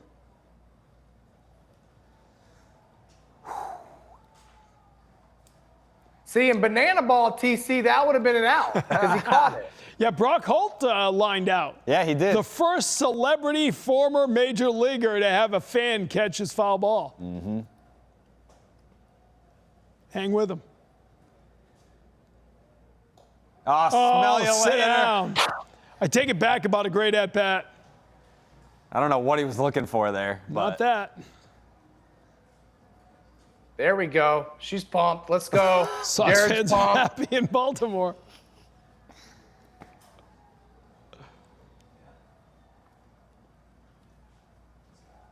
I want to strike out here because I want to see the stare down. Yeah. It's the best. I overthrew that one. Pap, you ever stare at a hitter after you get called strike for the end of the game? No, I used to stare at them before they would come to at bat and during the at bat, because I wanted to stare right through their eyes and I wanted to see what you were made of and if you were ready. And I could always usually tell if I had somebody I needed to prepare well for, if not. You know, I could look in their eyes and tell. But not after the strikeout. I like it though. Yeah, it's one of a kind. Woo. See, that's what's making his slider that much better, is because you cannot sit on a slider when he's throwing his fastball for strikes. Right. No, especially when you threw 2 fastballs out of the zone away, they're thinking, all right, this ball 3 right here, and then it's just whoop. Yep.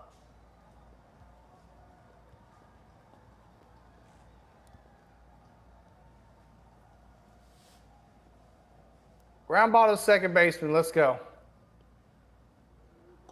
Yep. Woo. Okay. Uno más. A lot of Sox fans in Baltimore. Fenway South tonight. Not a lot of Orioles fans in Baltimore. We used to call it Fenway South. Mm-hmm. Popped them up, out of play.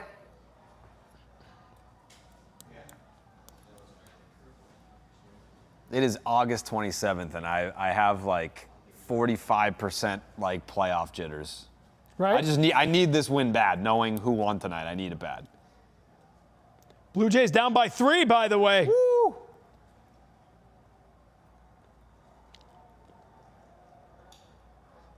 If we win the division, can we like concede it? Decline it? Yeah. Like declining the penalty? Yeah. We say, no, we'll play in the wild card. We're AL East champs, guys, but we want the Yankees at You guys Fenway. take the bye. Yeah. I'll tell you what, here's the thing. If they do win the division, Alex Cora will have simulated games set up before the series starts. Sure. I can promise you that. If they do win the division. We'll play a road game at Polar Park.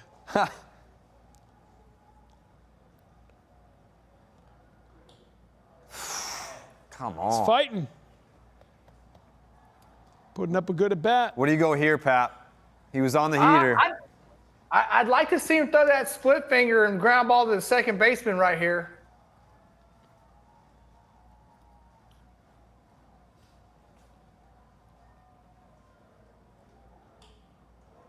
Jeez. Went slider again. Fighting off everything. Is he just seeing the ball well, or is he a good guesser?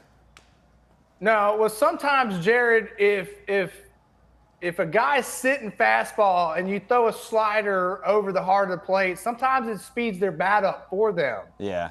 But to me, four seam. Oh! Come on now. That was the splitter that I was looking for the ground ball to the second baseman, man. You're supposed to swing at that. Just give me 103 upstairs right now. So, by the way, this is 17 pitches over 2 at-bats.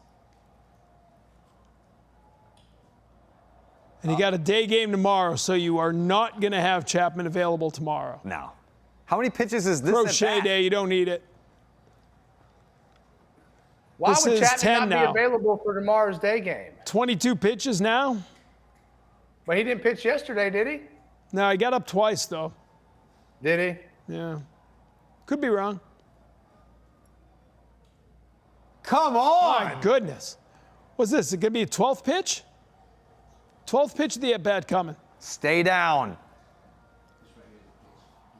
This is shades of Alex Cora against Matt Clement. In L.A.? Yeah. 18 pitch at-bat. I don't want to bring up how that one ended. I don't want to bring up how that ended. This is just a breather. Yeah. Yeah. 8 pitch at-bat to Basayo, now 12 pitches to Mayo. No save comes easy, TC. They're not a single one of them. I hear that. Locate you a good fastball down and away right here, Chappie. Let's go. Crank it up.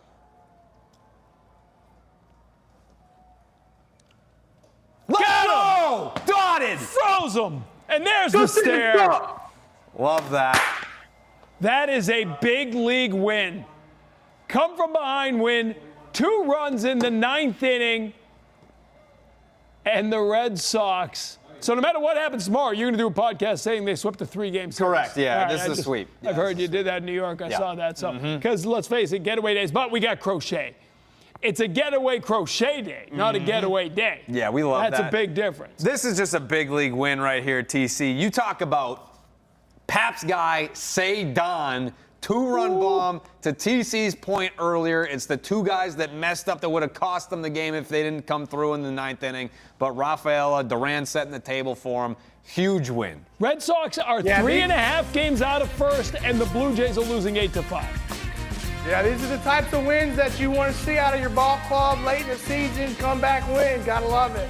Pap, it was fun, and now we get to go home. No post-game show. We'll let the other guys handle that. Jonathan Papelbon. Jared, it was a blast. Nice doing it with you. Big win. I think we just messed up the whole matrix there by going across. A lot of Rizzo. We'll be back next time. Adam Pellerin, Lenny DiNardo, and Jim Rice next with post-game coverage.